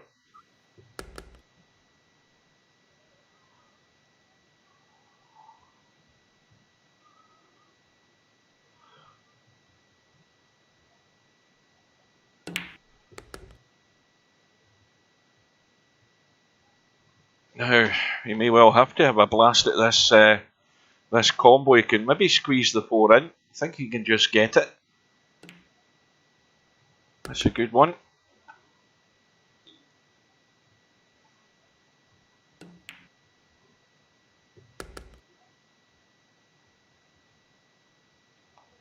And that 8 ball handicap that Stefan is getting is a very generous handicap for him, because he's a good enough player to make the use of that handicap. And LS3 is going to have to keep it tight and going to have to no miss. Well, the brake's dry, but LS3 has no shot other than the safety, I would imagine. These balls are all sitting perfect. They're all wide open, nothing obstructing anything. Okay, the 2 balls blocked on the middle pocket, but there's another couple of pockets available for it. And meanwhile, LS3 has got the job done. She's got cover.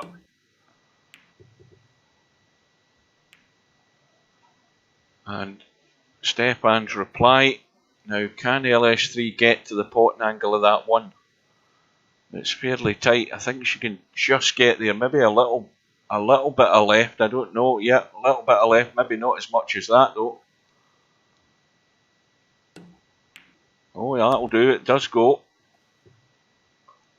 I thought that was maybe a wee bit too much, but the pace was good.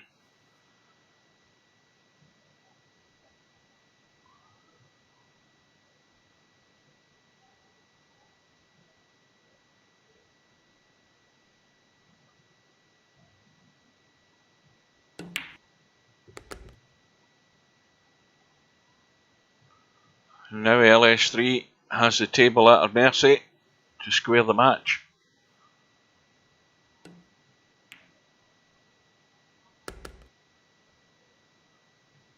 I take it it's 9:10, so I presume Mark's gone to bed because I haven't had any further update on the snooker and what's happening there. It was what, 3-1 to Barry Hawkins at the interval. Any update, Mark?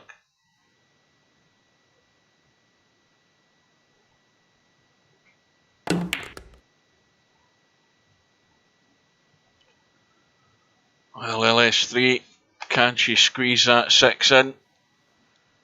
It is way too tight.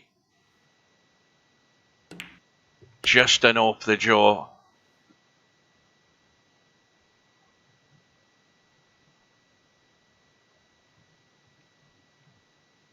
That was a fantastic shot there. Oh, goodness me. Oh, my days. The LS3 played that with bottom and left English. Now, that shot that she played was the bottom and left-hand English was to draw the cue ball to there. The left-hand English then kicks the cue ball up the table for the 8.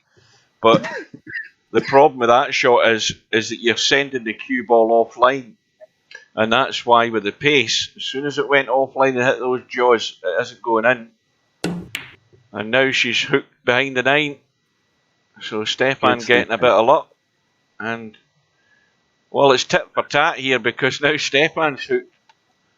Now that 8 ball, it might be on. Well, I don't know whether Stefan looked at it. It might have been on for a kick. That's an evil shot. You'd be talking to your friend at the pub with a shot like that. It's like, dude, do I owe you money or something? It's a pretty good one.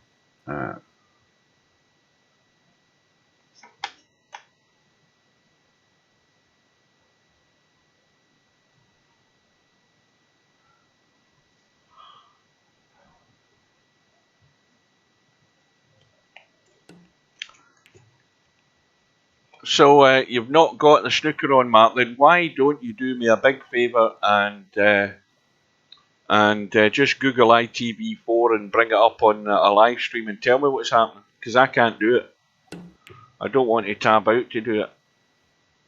Come on, you're doing nothing else.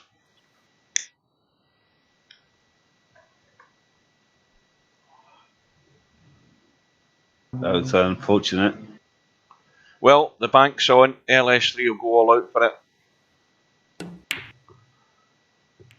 And that's not going to get there. Too close to the first pocket. It was never going to double bank. So Stefan just needs this 7 and the 8 for a 2-0 lead.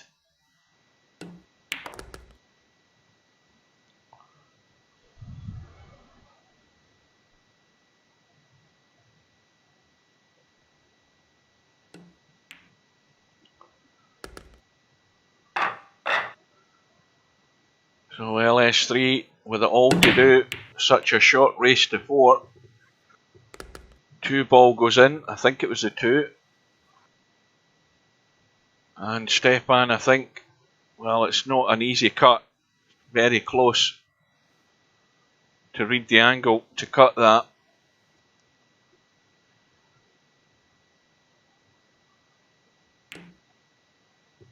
And that's not a bad effort.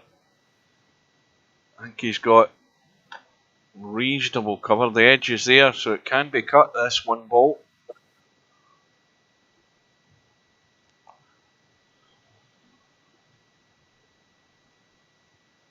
You say a lot about the safety game. I think for beginner players, I think that's sort of like the thing they should learn the most. You know what I mean? Like, if you can't put it, then put it behind something. You know Well, what I mean? that's one very good point. If you can't pot them, then make sure your opponent can't either. Yeah. Don't just have a blast at it and hope. You've got to have some level of strategy that makes you a much better player. Well, looking at this situation, LS3 2-0 down, 6 ball and 8 ball are pretty much married up on the side rail. There's no combo there. It has to be made. So it's all going to hinge on that 6 ball. And this 9 ball, you don't want to be playing any high cut in this. It's off the rail, but you've got to get good on it.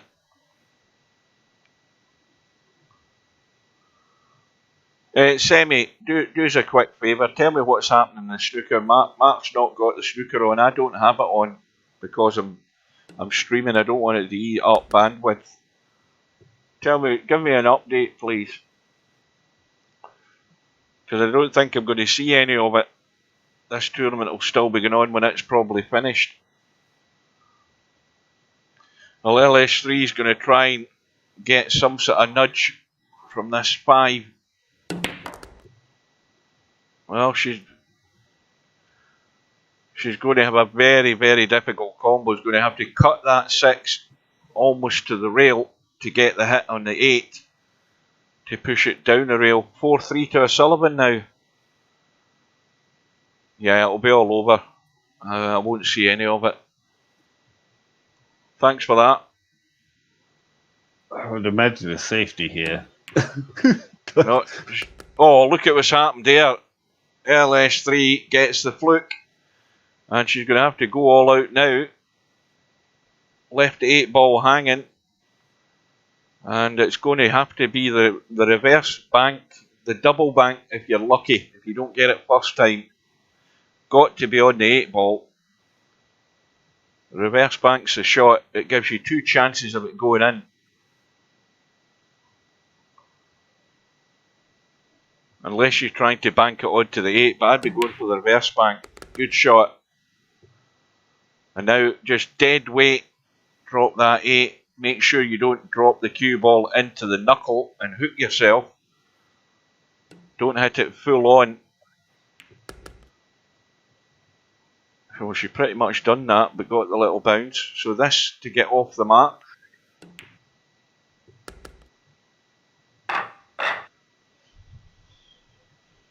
What a cute little shot. I love that. Well, she got out of jail there, but you needed that wee bit of luck. Tried the combo, very difficult combo, but I think it was the 6 that she nudged in. You just got to make the most of it, though. It's all very well getting a fluke. It's what you make from the fluke that matters, not the fact that you got the fluke.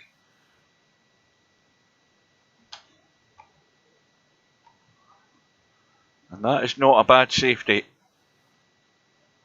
because Stefan can't get the edge of that 1, and if he did anyway, he would scratch in the middle pocket. But it's an easy enough kick between the 4 and the 8. Good angle to get to the 1. Oh, straight into the pocket. That's a thing as well. Like you haven't disturbed any balls because you know you want them in where they. Ooh. You know you want them in those sort of places. So like yeah. Well, a lot of new players will be like lol. Well, try to hit the ball. That's please. a nice little shot there. Little cannon on the 9 and the 7 just to open up the line to the 2.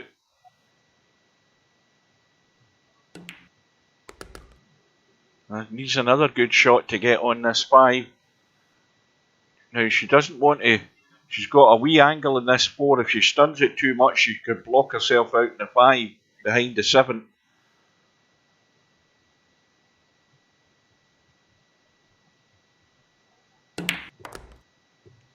Oh, she's going She's going the inside way. Now, how tight is that? Oh, there's plenty of room.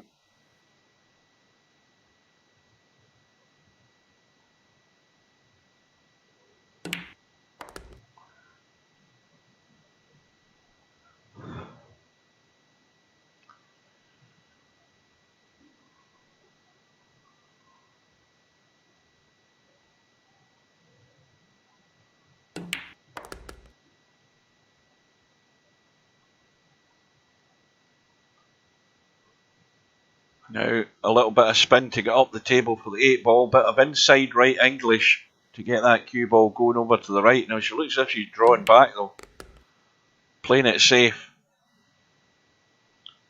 Problem with that shot is that you're going away from the 9 ball. If she had got the top side of the 8, she would have been much easier to get on the 9. Now she's playing it from distance.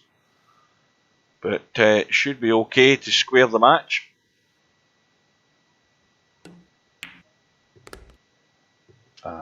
Yeah, look at that. Easy peasy. Well, it's easy if you play them in the right line. That's what makes your life so easy in any game that you play in billiards or snooker. As long as you get the right area to have that shot, get that line to get on the next shot. So we've lost the 6 ball in the break. I wish I was a white ball wizard, honestly. Like, that's what I need to learn. But yeah. Have you ever seen Yamaguchi Taru playing? No, I haven't. Well, he's a Japanese player, and he's an excellent player, and he only plays with a house cue most of the time. Now, he's an excellent player, but he's gone to shooter's pool.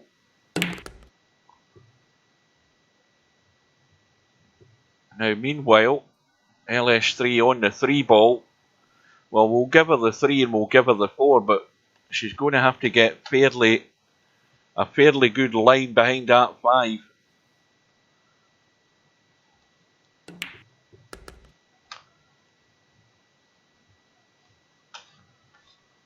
Well, this is going to be on the rail and out, but not too far. Trying to keep it as straight as you can on this 5 ball.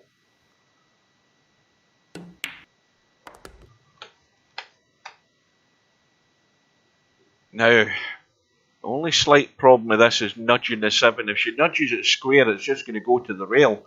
She's going to have to run off it or come back off the 5 to avoid the 7. Strange things can happen when you nudge into a ball. And she's okay, but it's going to have to be good. It's going to have to be a lot of power on top because she can't come back the way. She's too close to the rail, so this will be a good shot. What a wonderful shot, dude. Like, I wouldn't even have considered that. Look at it. It's so good. It needs to run. There's no power in it at all. It's going to have to be the bank. Needed a lot more oomph in that to get the cue ball running. Yeah, I'm about 5 seconds behind you, so I'm just learning this now. Yeah. Good bank. LS3 from 2-0 down. Needing one more to go through to play chase 1 around. And a couple of balls in the break. The 6 ball was one of them. I don't know what the other one was. It was the 7 ball. 6 and 7 have gone.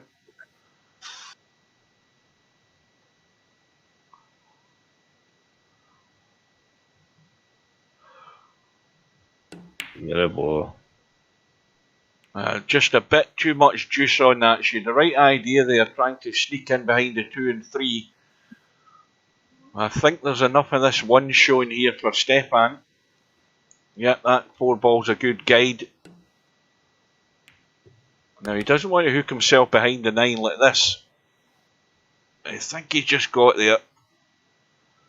Now, he's got a similar problem. He's going to hit the 3, and he's going to hope to just brush it towards the top rail. That's a good one.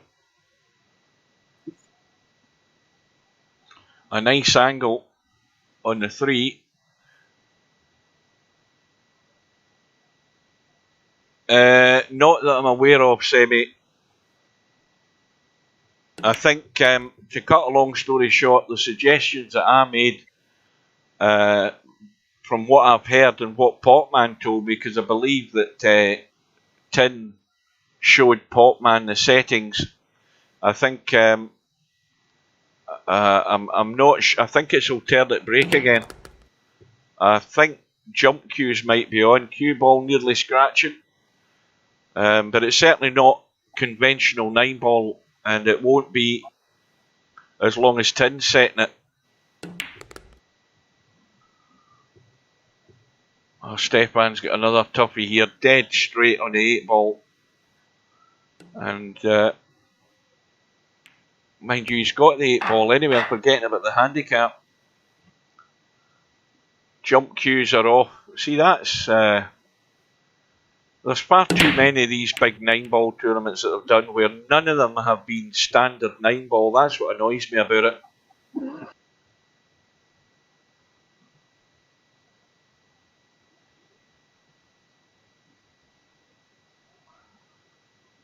It's the Moneyball thing, a thing in this. Like, you know what I mean? Like, if you pot the 9-ball straight away, does it count as a victory? No, no. We've got spot money on the rules, so that means that when the players break off in a rack, if the 9-ball goes in on the break, the 9-ball comes back up and is spotted. But Stefan is getting the 8-ball, so that means that if he legally pots the 8-ball at any time during the rack, he wins the rack. Oh, really? That's not spot money either. No. That's sort of stupid. Like, then again, that would be very confusing, wouldn't it? Like, it'd just be like, oh yeah, like you have to put the 5-ball or whatever, and like if you pot everything above it, it'd just be like reset or whatever. Not in this game. If you're getting 5 and out, you pot the 5-ball any time during the rack, you win it. I'm reading what Popman said there. How many players what feedback did players give him? I haven't heard anybody saying they said that they were good settings. And he had it on tight as well, which is another stupid idea.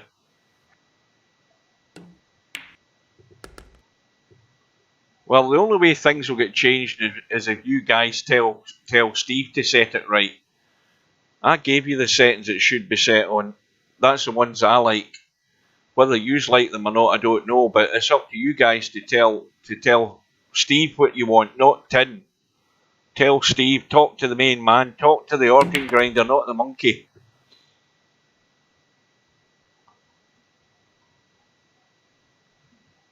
I didn't notice him ever asking many players, many of the regular players that have been in these tournaments.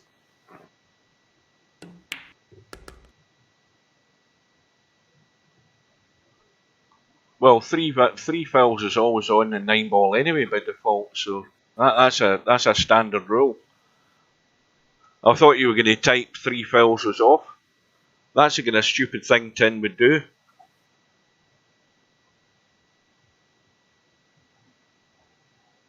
So, we're into a final rack decider, LS3 at the table. And again, pretty straight on this 7. Now, does she want to force it in this time and get that cue ball right around, playing it with a bit of left-hand side, just to spin it around, avoid the scratch? Well, this looks so easy to pot the 8-ball and get on the 9, and it's amazing where the cue ball can end up.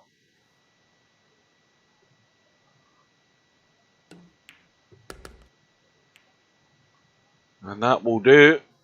And LS3 is going to be given 5 and out pretty much, or maybe 6 and out against chase 1 around. It might be 5 and out. So here we are. This is if you want to call it, the semi-final match on the one-loss side between LS3 and chase 1 around. And that room is already up. We'll get ourselves in and ready. Right, see you later, Mark. Good night. I'm really sorry, dude. I have to bounce now because like I wasn't expecting to commentate tonight. But like I'll let you do your professional thing, and thank you for letting me do this. And I'll catch you in a bit. Okay. Yeah. Take care.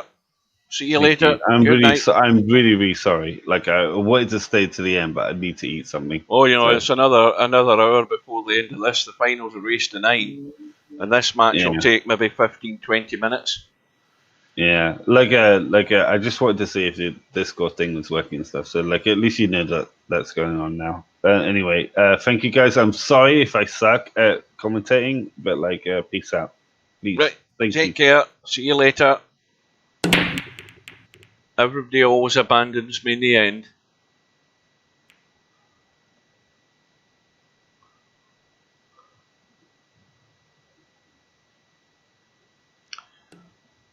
Well, you see that. In one sense, I agree with you, Cobra, but I think that you know, you want to have a conventional, proper 9-ball tournament at some point, and we haven't had it. And I think it's only fair that we should. And them that can jump get the use of the jump queue. But the safety side of it means that if you're going to play a hook shot, you need to get it nice and tight, and that takes the jump queue out of the situation. But I just don't think it's fair to have so many of these tournaments as big tournaments, NRT tournaments, where there's not a conventional 9-ball tournament. Every single one hasn't been conventional. And I want to have one where we've got golden breaks on, where we've got jump queues, where it is winner breaks, because it does make for exciting matches as well.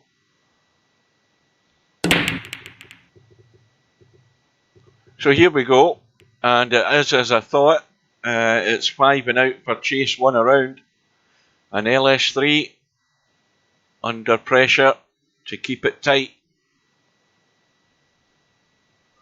Yes, it should be semi-pro. You've got my agreement there, but that's what Steve needs to be told. He needs to be told it, not Tin, because Tin won't listen. He's going by some amount of players that he's got feedback from who are non-existent as far as I'm concerned. I don't know who he's been talking to. But I think you have to look at the history, first of all, of these tournaments before you start making decisions on what should be in it and what shouldn't be in it. The fact is, we ain't had a straight 9-ball tournament. End of. And we should have. And that's the end of the matter. There shouldn't be any other debate about it.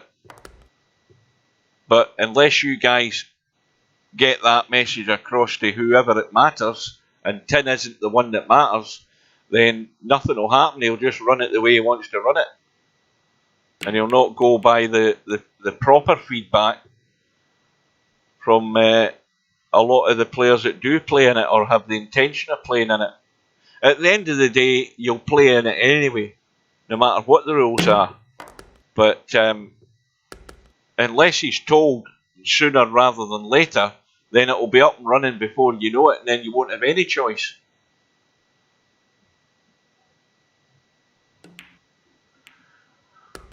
Well, LS3, ball in hand, 1-0 up.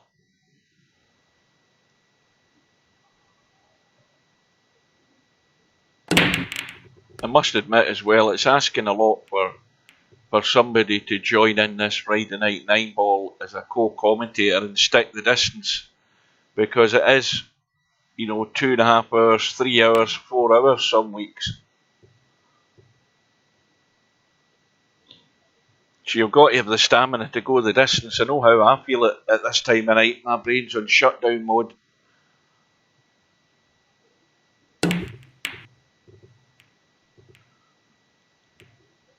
Cue ball. And the LS3.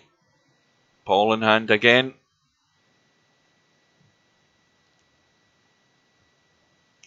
Oh no, Cobra! You haven't played in a proper virtual 9-ball world championship.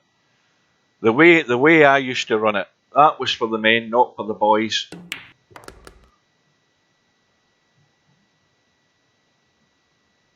you had a race to 21 in the first round, and then all the other rounds up to the semi-final were a race to 31, and then you had a semi-final that was a race to 35, and then you had a final that was a race to 41, and we had some brilliant matches in VP3, and I just wish I had recorded some of them.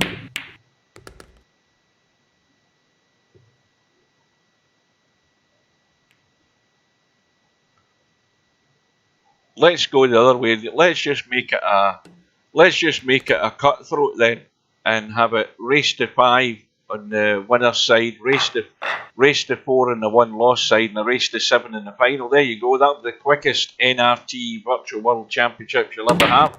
Let's go from one extreme to the other. Get it all over in one night.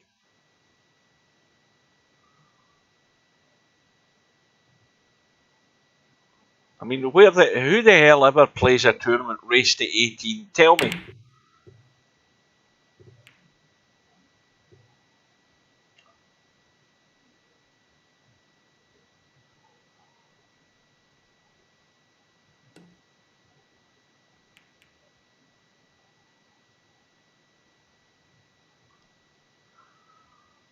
Well, LS3 keeping it tight.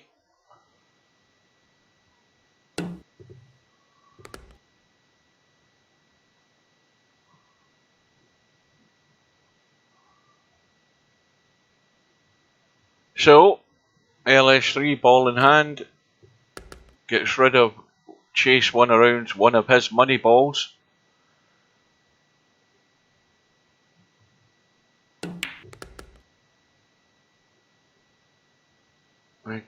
LS3 always has to be careful here.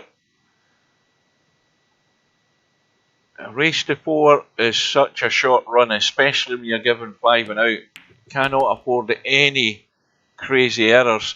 And the crazy error can be if she can't get herself good on this 8. So she's got to drop to the bottom rail and play the cut.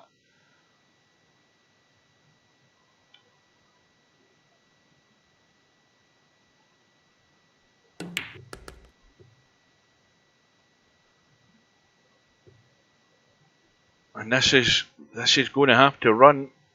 She's going to have to run this up the table and back down.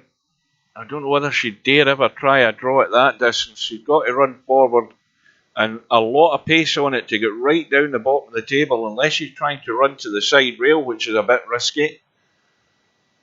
This could go pear-shaped very rapidly here.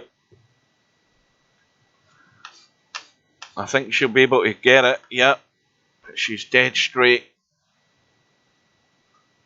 And if she draws into the 9, again, we don't know what's going to happen. Managed to avoid it.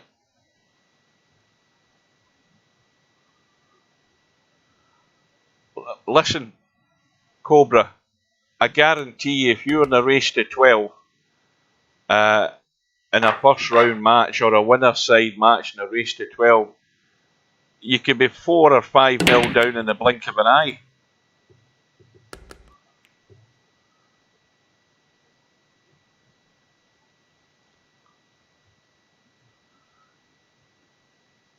In longer races against players that enter who, you know, they're never going to win the tournament, those matches will go over rapidly.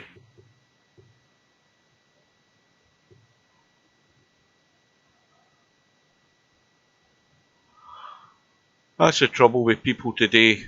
That's the trouble with society in general. Everyone has to be so quick.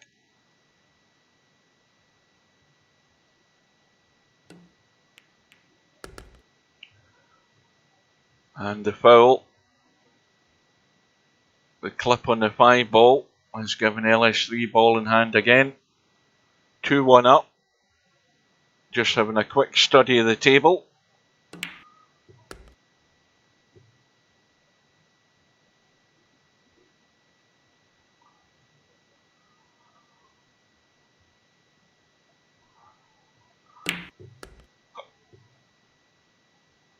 Needs a little bounce.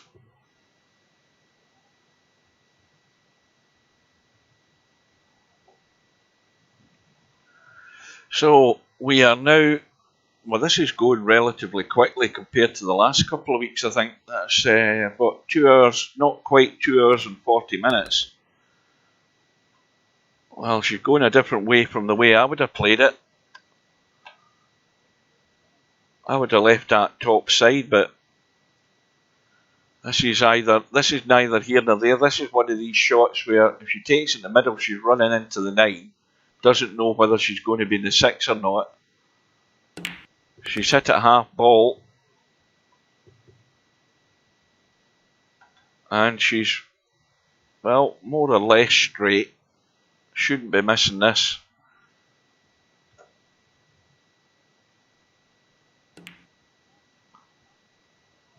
Now, there's a good point about that, Cobra. If that final was a race to 200, you were beat. Do you see what I mean? If you look at how the match went, if that was a race to 200, you were beat. And Larry was in, what, 220 when he was in that run of 113. And then, obviously, what happened after that, we all know.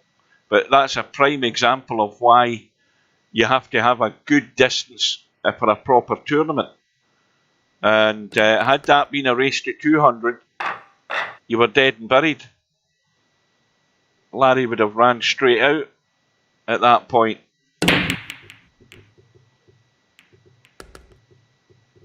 And the other thing as well is, at the end of the match you find out it's 4.5 hours, or you look at your clock, but when you're in the thick of things and you're concentrating, time is immaterial.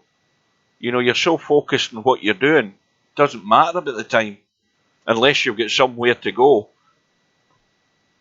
That's the whole point of proper competition, making it a decent challenge and a test of endurance as well. Why do you think half the players that win that get to the World Snooker Final look dead in their feet? Because they've been concentrating solid for 17 days, playing hours and hours of snooker, and they're dead to the world when the thing's over. They're mentally drained.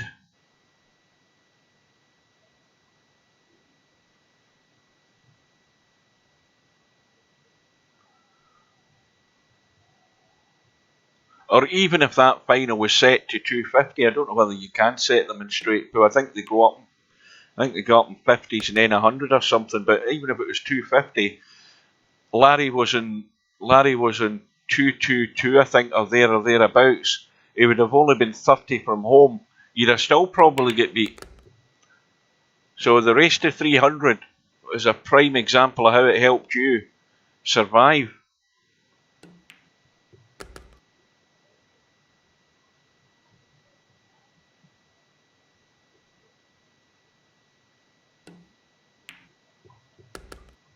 No, Bedhead, we've just been discussing the fact that it's going to be set, and it's still not going to be set as a proper 9-ball tournament.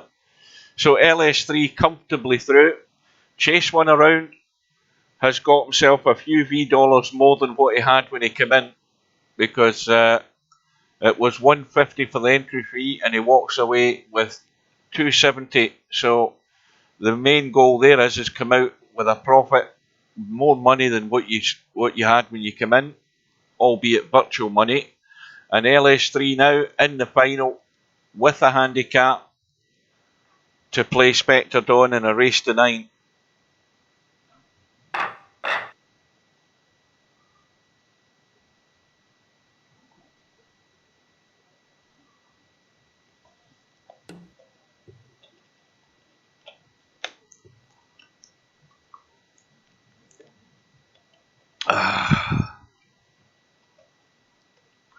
So I'm guessing that LS3 is going to get maybe the 8-ball,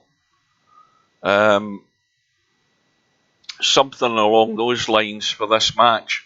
And again, she's more than capable of using that 8-ball, provided she can get enough chances to get there. Spectre Dawn isn't missing much. That's the big challenge. Oh, there's cues all over the place there. Anyway, here we go. I haven't a clue who's who again.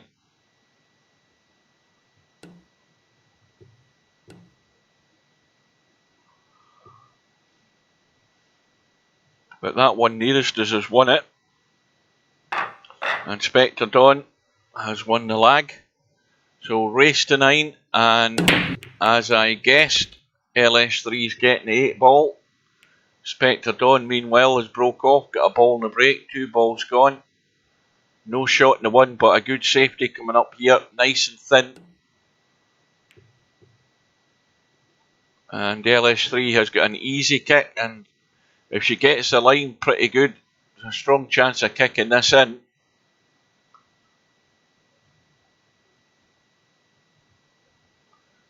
Yeah, I think, did Spectre Dawn send LS3 to the win-loss side? Is that maybe why he's saying hi again? Because that's maybe why the 8 ball stuck in my mind. Let's have a look. Probably right enough. Where are we? Where's Spectre Dawn in this bracket? Spectre Dawn, Stefan.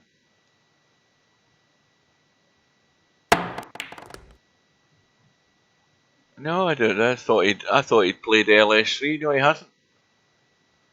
Oh, he did. Aye, in the first round. Yeah.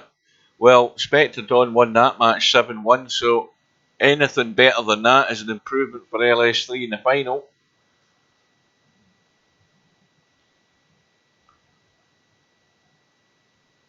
Right. Here is your single top-down view for the night. I hope you enjoyed it again.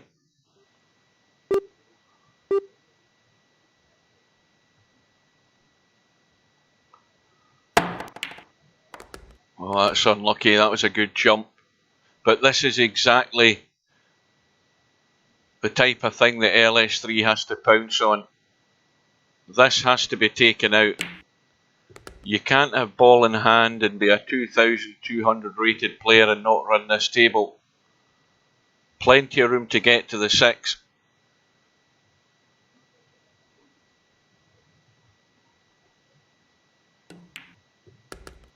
Now this is the important one, not hooking yourself for a start. And she's managed to just avoid it. And now get the pace right, just past the 9 ball on that left hand side. Maybe with a bit of inside. I don't know whether she feels she needs to do that. Looks like it from the angle. Well, she's overcooked it. Too much juice. Well, it's a little cut back. Now the question is whether she can just hold for that 8 into the middle. It looks as if it should be okay, but again, that 9 ball's worrying where it's sitting. Strange things happen in these situations.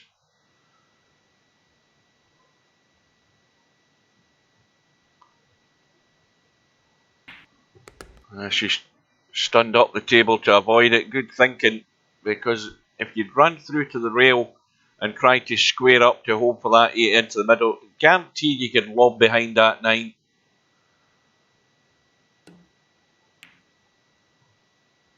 And that's a good run out. Run out to the 8 ball. And it's 1-0 to LS3. Cue ball's going to go though. And that's a disaster. After having stolen the first rack there, scratched straight away off the break.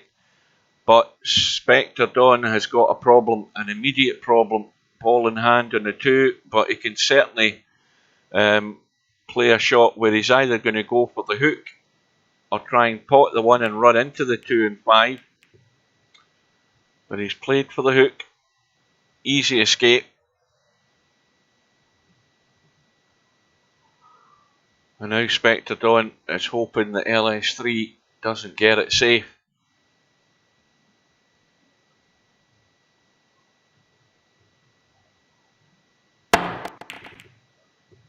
Cue ball again, thinking about it, but she'll take that.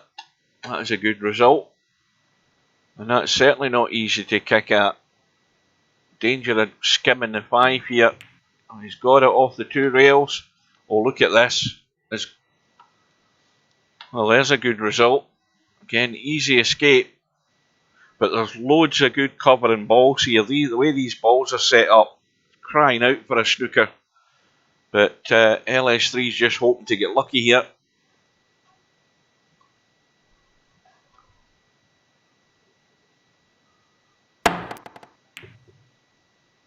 And she might well, if this hits that 5 full in the face, that's not bad, but it's not close enough to the 2. Spectre Dawn out with the jump stick. He's certainly going to go to the bottom rail, or the top rail as we look, but can he get a sight on this 2 ball? Well, this looks good. Then again, if he had hit something that would have been okay, he's now going to have to dig another one out.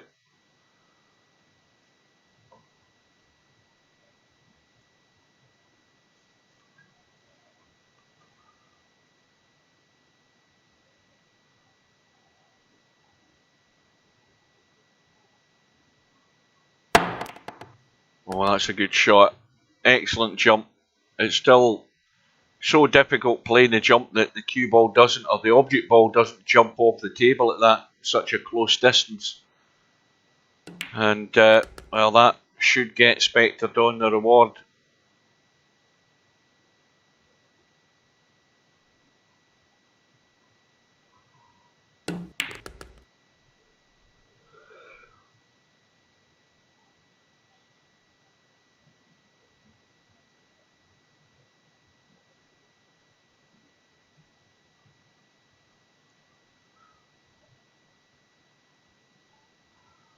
Well, it's disappointing that Stubb hasn't got the stomach for trying to handle these handicaps that he's given out.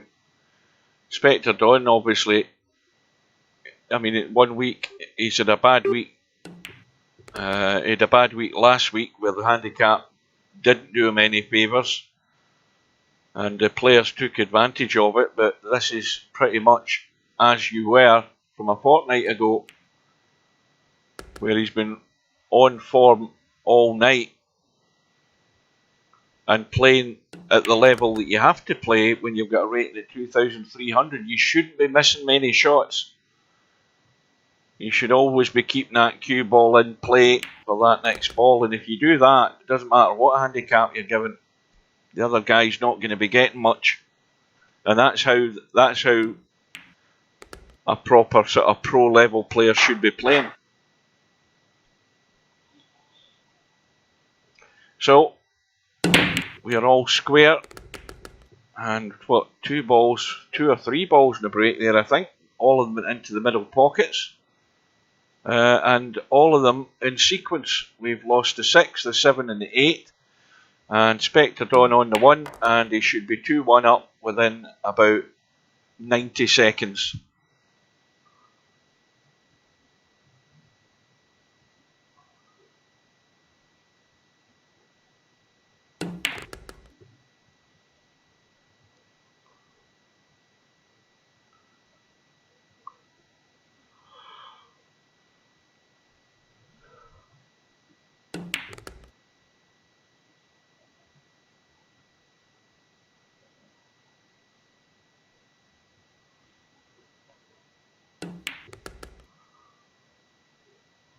The only way this will go wrong is if he's running up towards the right hand side for the 9, which obviously he has to. And you see, he just rushed that, but he's got away with it. He's playing at a pace that suits him, but there's always that chance of those little unforced errors like that, but he's got away with it. LS3 looking to see if that's set. And he might as well have a good bash at this.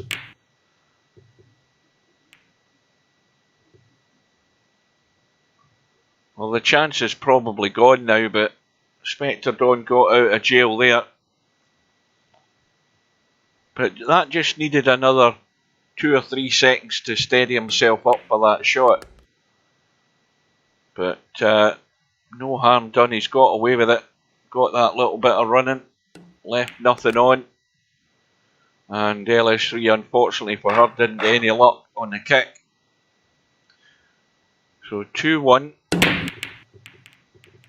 6 ball, thought about going in.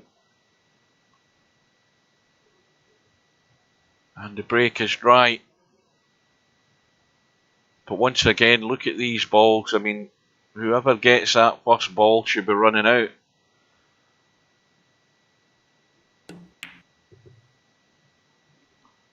This needs to hit the 6 solid or it's left on. And Spectre Dawn, well, straightforward enough, 1.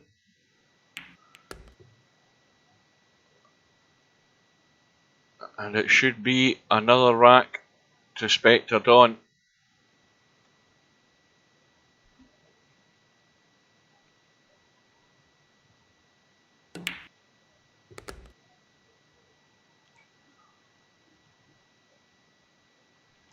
Now this shot here, you've just got to be 100% sure of where you're going. Right hand side or inside like that, but to leave the cut in a decent angle. Now he's going to be hampered with the 7 though, and that makes it so much more difficult to get anywhere near the 5. This is going to be a difficult 5 ball if he manages to get the cut in the 4.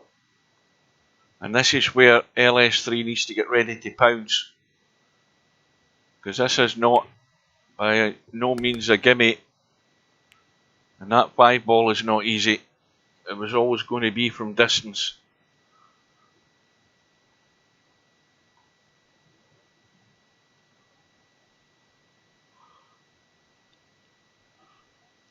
Oh, the yawning started now. I'm going to have to go and get a coffee. Any further update in the Ronnie O'Sullivan match? The last update was 4-3. Must be about over by now.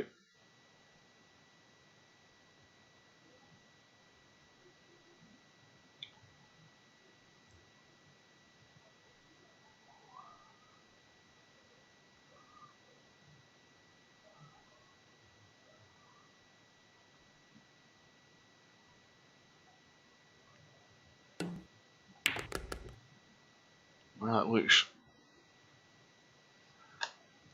It looks fairly tight. I think he's okay. Oh, there's plenty of room to get there.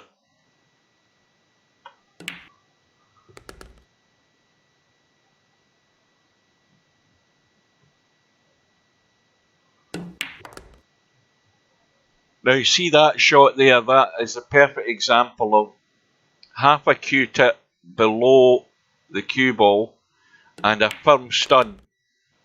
And the stun in that little half a Q-tip gives you that soft draw back where the ball isn't biting into the cloth and running away up the table. That is a perfect example of a controlled stun draw, as I like to call it. And that's something that, if you can perfect that, then you get much better control. So the match is over. Final rack decider, final frame decider it was. Well, at least Barry Hawkins put up a decent showing. And Ronnie O'Sullivan through.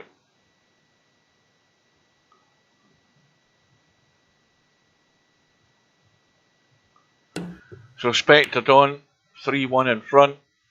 And LS3 needs to get another quick rack in the board somehow or other if she can to stay in this match. Doesn't want to let Spectre Dawn get away, but she's got to have the opportunity first of all to be able to do something. What's happened here? Well, this could be nasty in a second or two for LS3. I don't know whether he can see enough of that to push it onto the 2, but he's trying to drop it dead behind the 4, and that is nasty. That's what I thought he had in mind. I thought he was trying to see if he could squeeze it onto the 2, but that is... Well, it's not difficult to hit.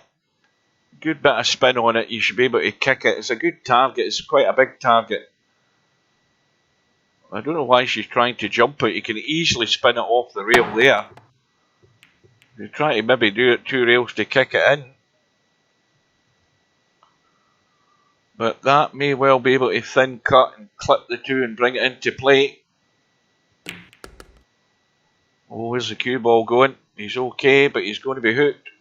No, he isn't. It's round the corner. And he's on the 2.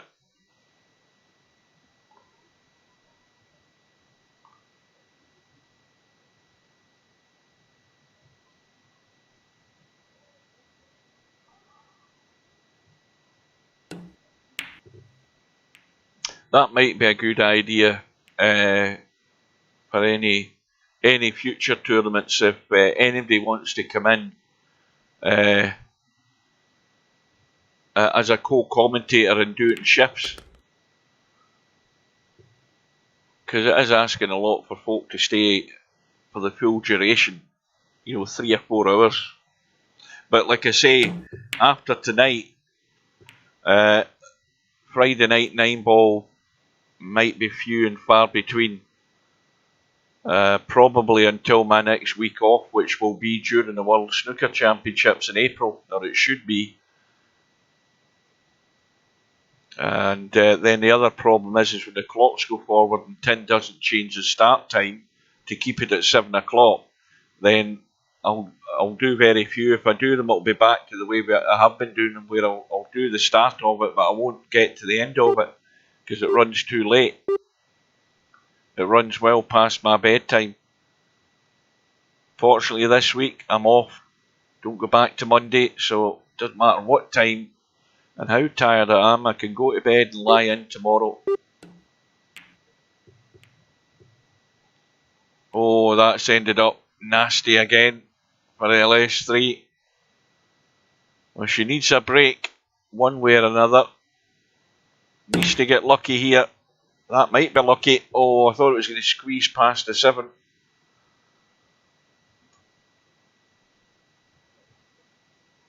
Five, 4.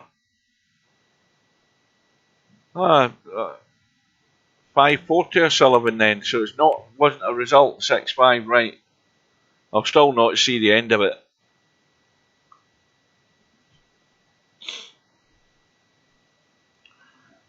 So LS3 has a chance here. Now remember, she's got the 8 ball as a money ball, and that 8 ball and 5 ball up the table, well, they're an easy enough combo to make.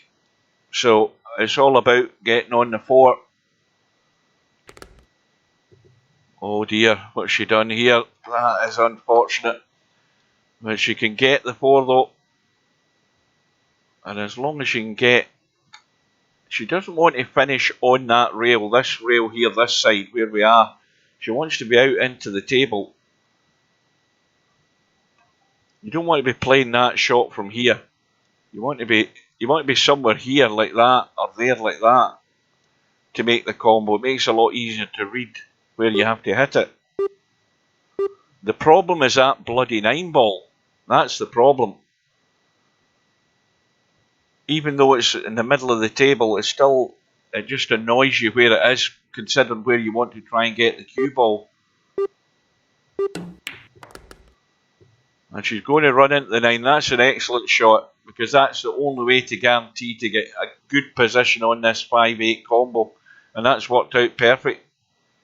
And this is not difficult. It's just about looking at the line where you're going to cut that 5-2 and give it just a decent pace so it's going to drop in.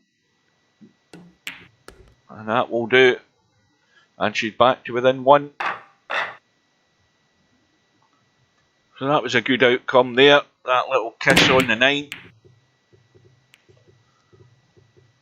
But once again, can't buy a ball in the break. The break's dry.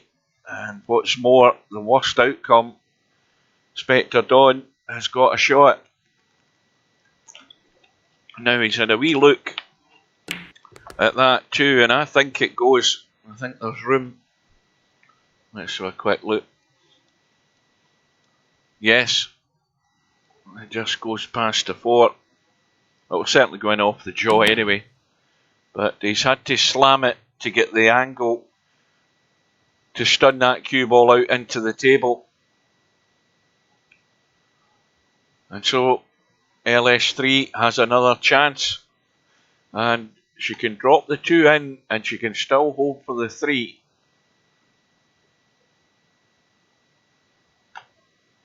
Got to play this gentle, just enough to get the ball into the hole so the cue ball doesn't come up past the 8 ball, or hit it hard enough so that, well, she's run into the 6 and that's not done her any favours. So The one thing to avoid here is a double kiss. She can only kiss the left edge of that and try and cut it to the top rail and spin the cue ball away from it so she doesn't get the double kiss. And that's what she's trying to do, trying to come down this side to avoid that, miss the pocket. Oh, this is a cracker. That's an excellent shot. And Spectre Dawn isn't jumping that, I can assure you.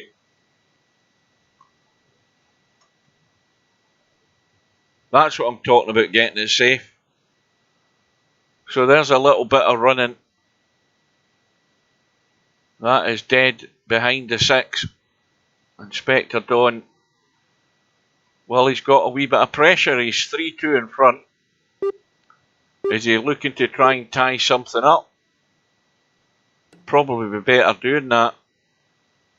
Well, in the end, I don't know what he's tried there, but it's certainly not worked. And so LS3 gets a reward, ball in hand. Is she worthy of running to the 8 ball? Plenty of room to do it. There shouldn't be a problem. Anything that happens here is going to be self-inflicted.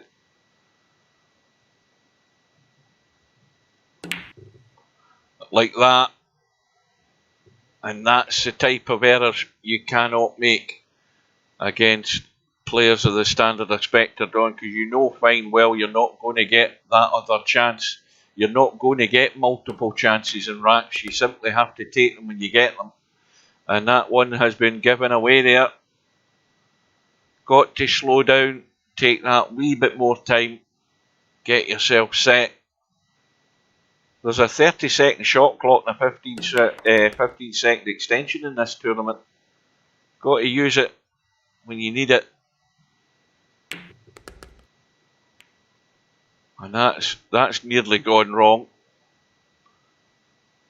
That could easily have just clipped that 9 and locked it up and blocked to 7. Now the 7 is not tight in the rail. But it's one that's got away for LS3. We should have been all square. And the tournament's now been on for just over 3 hours and 4 minutes, which is excellent.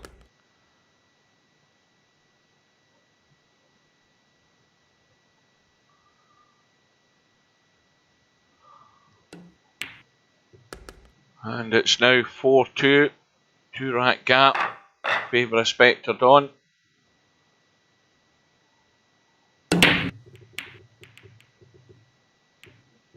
But the break is dry now. How is LS3's luck? Well, she got a shot in the 1. The 2 ball is awkward. Plenty of room to get the 2 in though, when you look at it from behind it. But if you were inside it, it's not quite as easy. You want to be trying to look down the barrel on this to make it simple, but that's asking a lot. Oh dear. Well, that's too much juice in the cue ball. Another unforced error. And ball in hand for Spectre Dawn. And this could be another one leaking away here for LS3.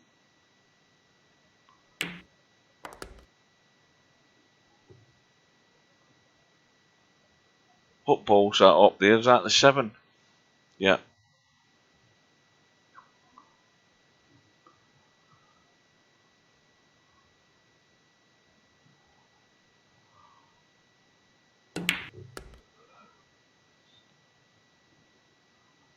Oh, that's another little tester. Not quite nailed to the rail, but not quite as guaranteed to get good in the 5.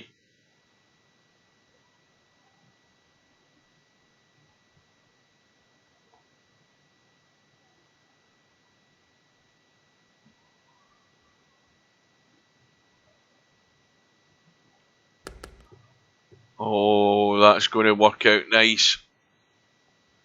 Now what does he do though? Just drop this in dead weight and leave that 6 down the rail from this side.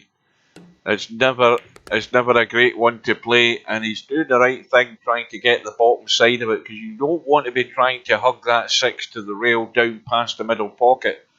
It's just asking to hit the knuckle, but he's left himself a very difficult shot. Let's have a look at this 6. It's just off the rail. Well, this really is LS3's lifeline. If it doesn't hug the rail, and it hasn't, and he's scratched as well, so this time LS3 gets the gift. So just the 6, that 7, and the 8 to get it back within 1.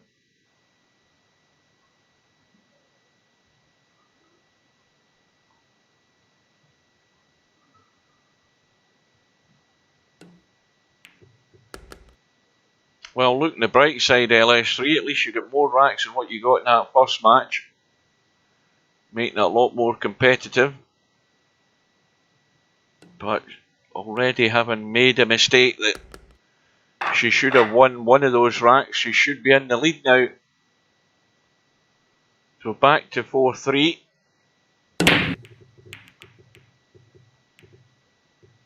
And LS3 gets the 7 on the break. But the one ball is finished pretty much dead.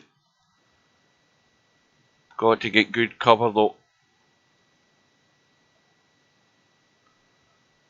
Now, banking this up the table. Well, I suppose that will do. Let's have a look. Well, that's too tight to go past the 8.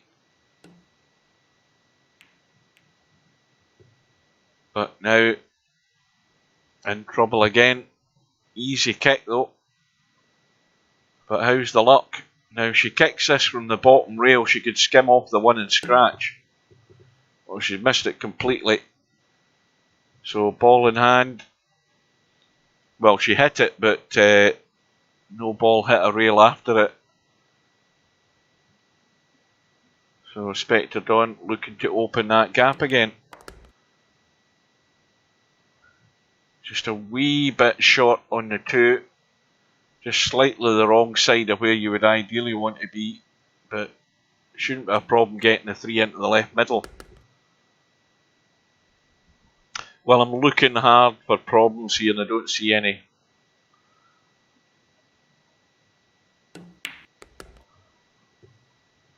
Well, that might be a problem, because he's gone inside the 4.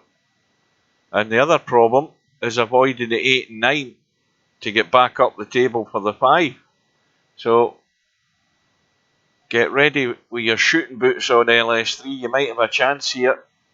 This is not a guaranteed certainty. And that's what happens when you get the wrong shape. He's fluked to 4. Oh, that's got to hurt.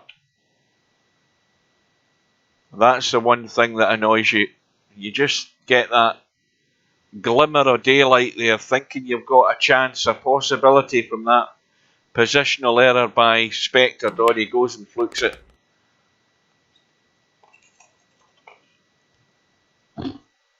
That's the ones that hurt most.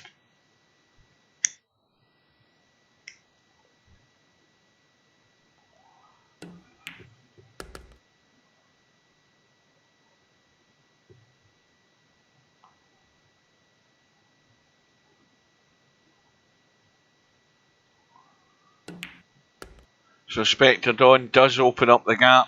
Again, getting himself out of jail with a fluke. Well, somebody's playing fairly good. What you don't want them to be getting is flukes. It doesn't help your situation. LS3 trying to stay in the match. Thought she might have had a good chance there, only to see it dwindle and extinguish immediately she saw that light. Meanwhile, Spectre Dawn breaks off in rack number 9. And the 4 ball has gone. And no shot in the 1.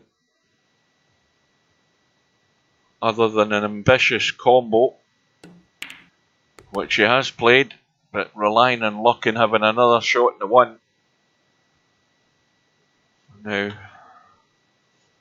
Looking to see where the 2 ball's going. I mean, it's an obvious combo into the middle.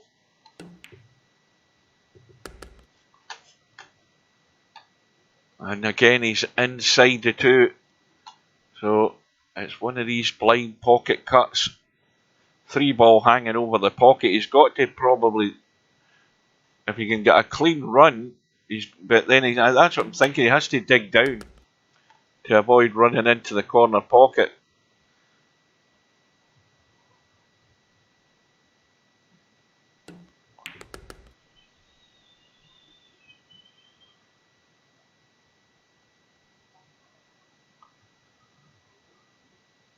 And now Spectre Dawn looking likely to stretch away from LS3.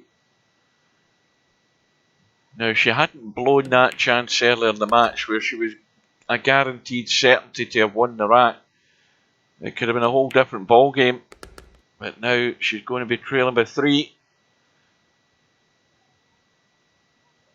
With probably very few opportunities to get that back. That's what I'm thinking.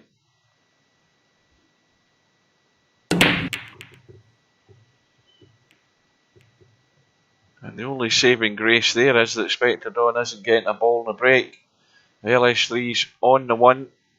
And look at where the 2 is. It's going nowhere.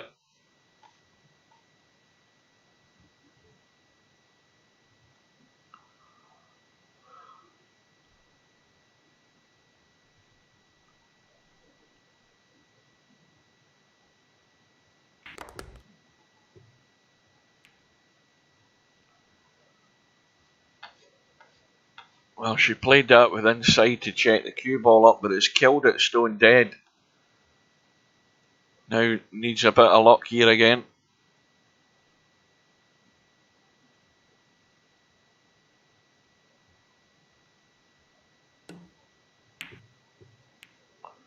Well, that's going to be lying into the middle. 4 balls going slightly awkward, considering where the 3 ball is. But Spectre Dawn is trying his best to get top side of the 3. He's got although he's the wrong side of the 3, he's got enough angle to work with there with inside right. Just to spin it across.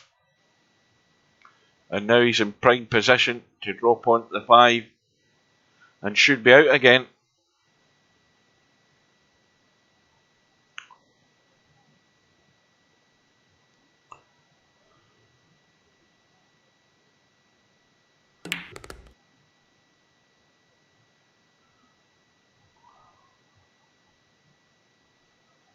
Now, doesn't want to chip this 9 if he can help it. I think he should be okay.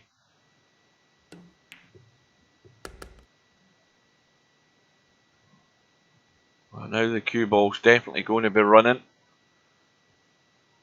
A little glimmer of a chance for LS3, nothing more. Now that's going to go awkward.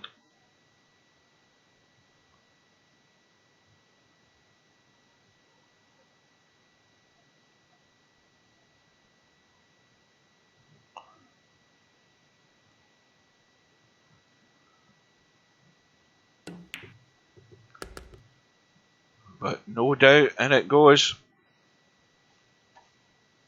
Nice angle in the 8.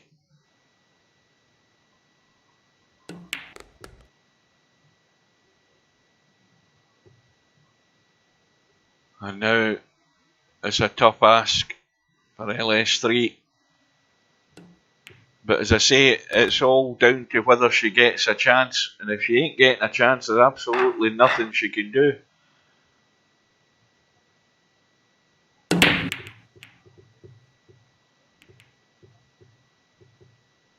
But once again, something finally dropped there. What went there? The 3 ball has gone. No shot on the 1. But LS3 in trouble in a second or 2. Well, not quite, because I think she can just see an edge.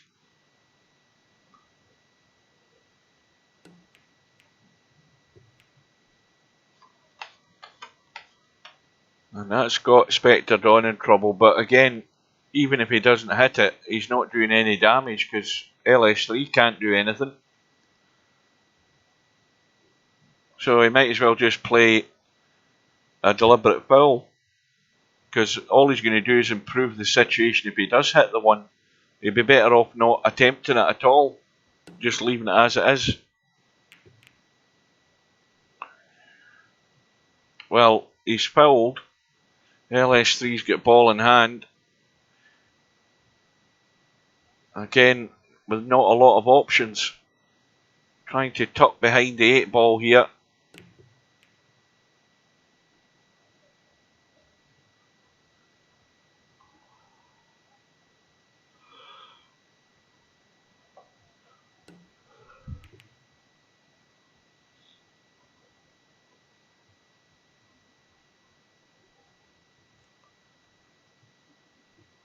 Now she can push this just a wee bit up the table behind the 6. And she's went for the combo, going all out for it. So it's all or nothing. Once you've made that decision, you've got to back it up.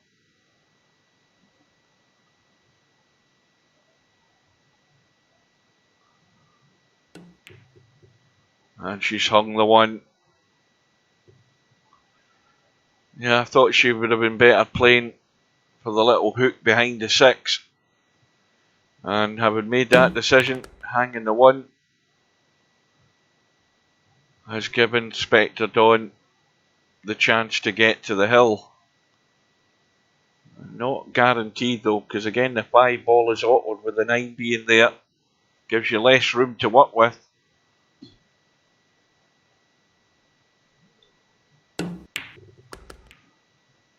And that's the lifeline for LS3. Because Spectre can cross, mind you, he'll go for the cross bank, and this is a good cross bank. He might as well go all out for it. Is it going to get there twice? No, it's not. And again, he's got away with it. And LS3 can't get a break. Easy enough hit though, but it's just basically a hit and hope.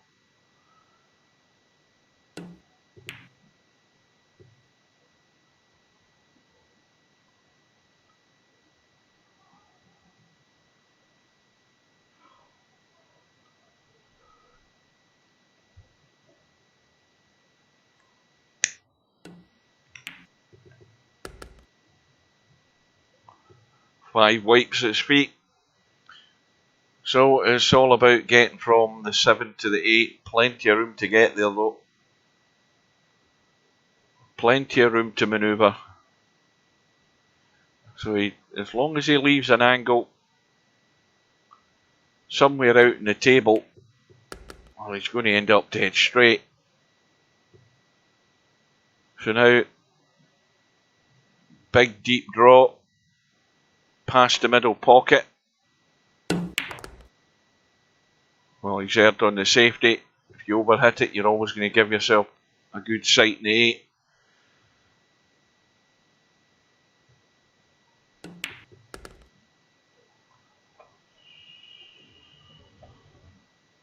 And pretty much straight in 9. Needing just one more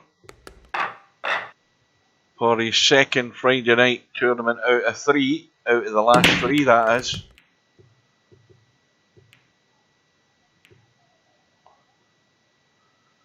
And 5 ball has gone, cutting the 1, shotting the 2, and the only problem ball, the only lifesaver, is the 4 ball. Now, does Spectre Dawn want to try digging into this 1 to move the 4? No, he isn't. He may well leave the 4-6 combo, because obviously the 4 doesn't go past the 9 down the rail. So it will be the 4-6 unless he wants to leave a bank. But he's going hell for leather to finish this off. And the angle he's got in the 3, well, if he takes this into the middle, he's going to leave the bank. If he runs it up to the top corner, he'll probably leave the bank as well. Maybe try for the combo. Well, he's focused so much on getting the 4, he's missed the 3. But again, he's not doing LS3 any favours at all with the running. You don't hear the fat lady. Well, I'm beginning to hear her.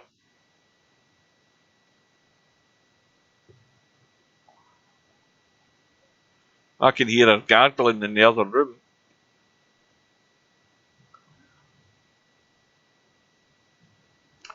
So it looks as if it's going to be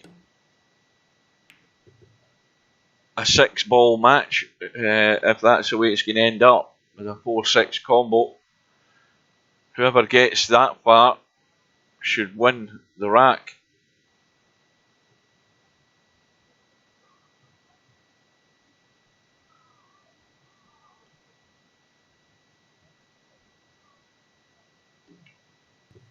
LS3 all out for the bank, but she's in no position to be playing a combo from here. This is a big ask.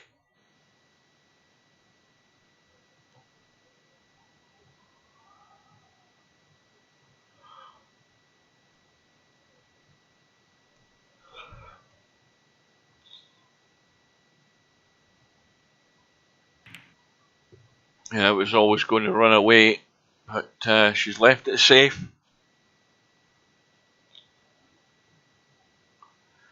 Inspector Dawn might try coming across behind the 7. Nope, just trying to tuck it behind the 6. Now, LS3 might try and kick this up and down. I don't know whether she's going to go all out for it, because again, it's got a good chance of going in, this 4-ball, if she gets it right.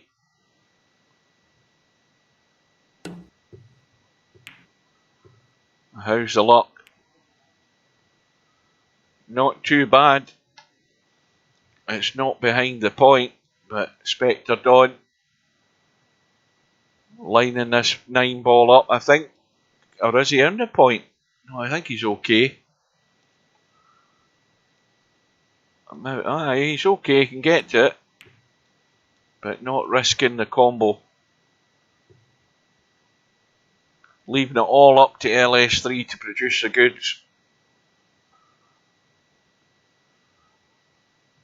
Now she could try sending the 4 up the table. Big risky shot this, but try and tuck the cue ball up with the 9.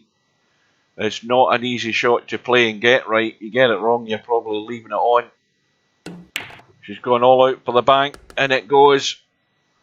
And needs another good one on the 4 or the 6 to survive. Cue ball will be going near the 7. May well have to dig into this a wee bit to try and get some control in the cue ball, but nowhere near easy.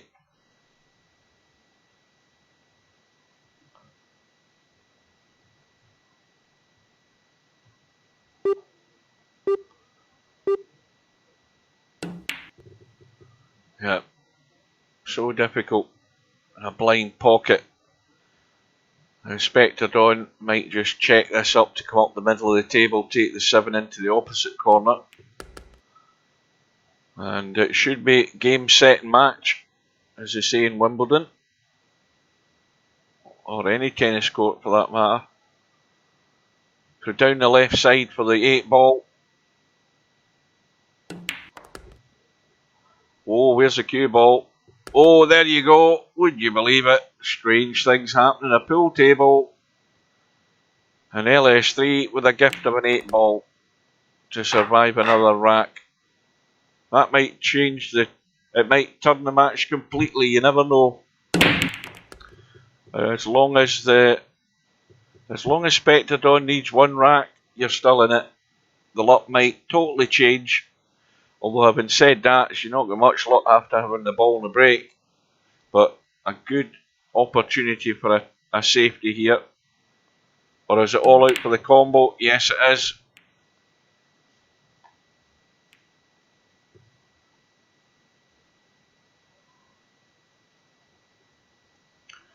So, Spectre Dawn, 8 racks to 4 in front, needing 1. Tournament just, well, it's certainly going to be over, more than likely over 3.5 hours. We've got about 4 minutes still to go. Spectre Dawn again, tries a combo, misses it and kisses a 3 in. Well, Spectre Dawn can't come out of this tournament and say he hasn't his fair share of luck, because we've got it all in tape. We've got the evidence here. And now he needs a big shot on this 2, or big shot in the 1 to get to the 2.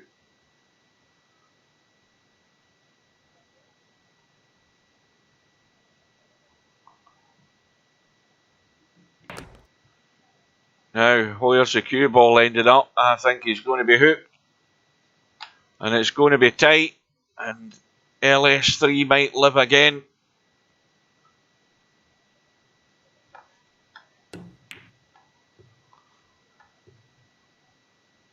Well, let's just say it's pretty safe.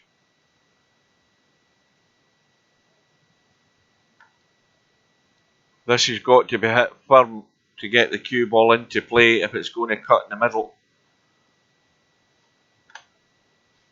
Watch the cue ball though. Well, she's used the 9 just to hold it in play. I thought she was going to hit it with a bit of power to make sure she got back across, but that's a good shot.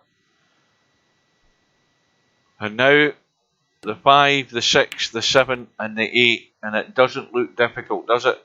Just roll the 6 in, roll the 7 up the table, and it's another rack in the board. Well, you might be right, Popman, because I don't hear the fat lady now. She's gone silent for the time being.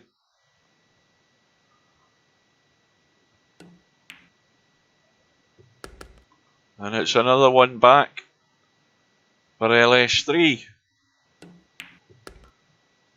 And just remember, Spectre Dawn had the match in his grasp, scratched the middle pocket, and we've now got 2 quick racks for LS3.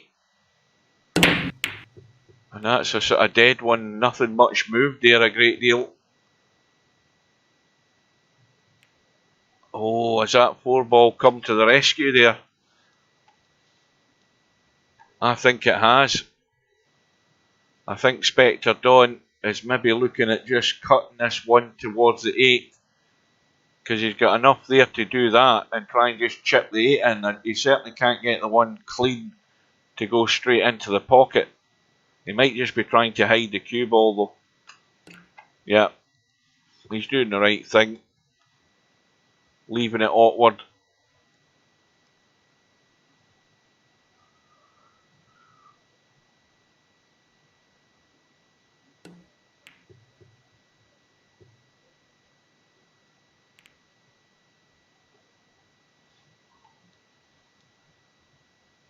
Once again, Spectre Dawn all out for the match. It's not an easy first shot though, this 1 ball, but the cue ball will be coming back across for the 2.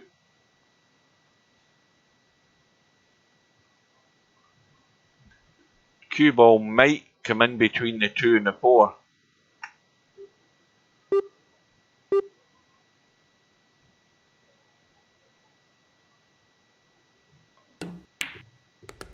Well, he's run the top side of the 2. He's gone far enough off the 2 rails, right out into the heart of the table.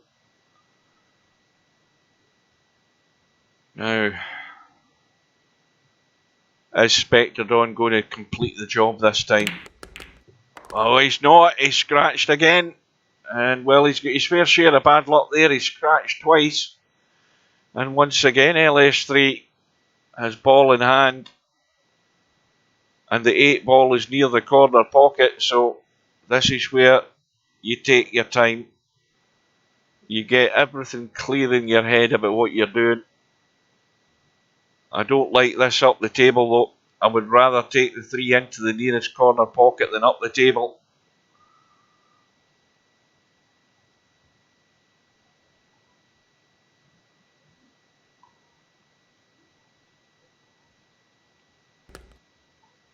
Oh, that's too much. Too much juice on it. Well, now it's going to have to be a good safety. I mean, she can cut the 4 inside to the right and run over to the left side, and she may well get lucky and get cover, but is she going to try and take a pot on here when there's virtually no chance of getting good in the 5? And that had to be tight. It's not tight in the 6. This will be difficult to jump and cut and keep everything on the table here. But that cue ball needed to be nailed to the 6 to make it difficult. And it's not difficult to jump, but it's difficult to keep everything on the table. And he's got the jump, he's got the cut. Has he got the 5-9 combo for the match? He may well have. He's got a fair chance of getting this. There might be enough of that 5 ball. He's looking at cutting it to the top rail though. Nope.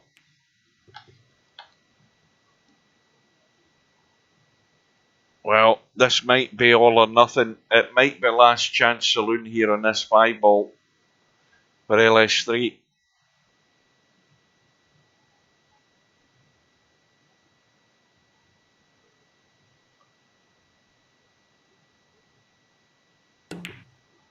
Oh, that's unlucky.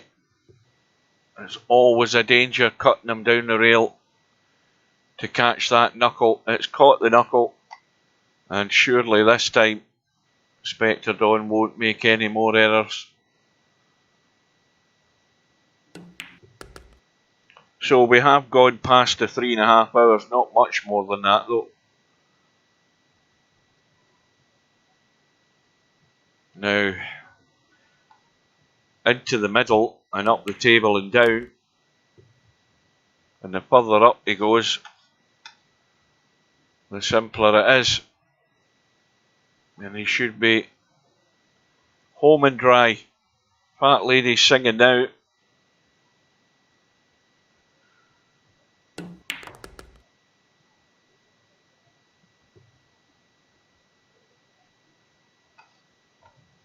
We'll draw anywhere up to the middle pocket will do.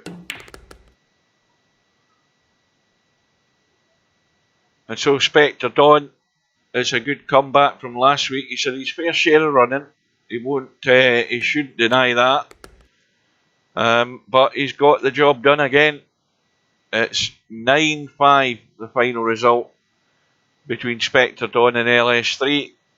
Let's have one final look at the bracket. And we'll see that 4th place got $200 and that was Stefan. And 3rd place, Chase One Around, got $270. Sorry, 220. And the runner-up tonight got 405, and Spectre Dawn goes away with the pot. He wins $805. So with that, folks, I am going to bid you a good night, and thanks for all that were watching. Thanks for those that joined in. And I hope to do this again sometime. So until we meet again, do stay safe, take care, wear your mask, keep your distance, and I'll see you again soon. I'll bid you good night.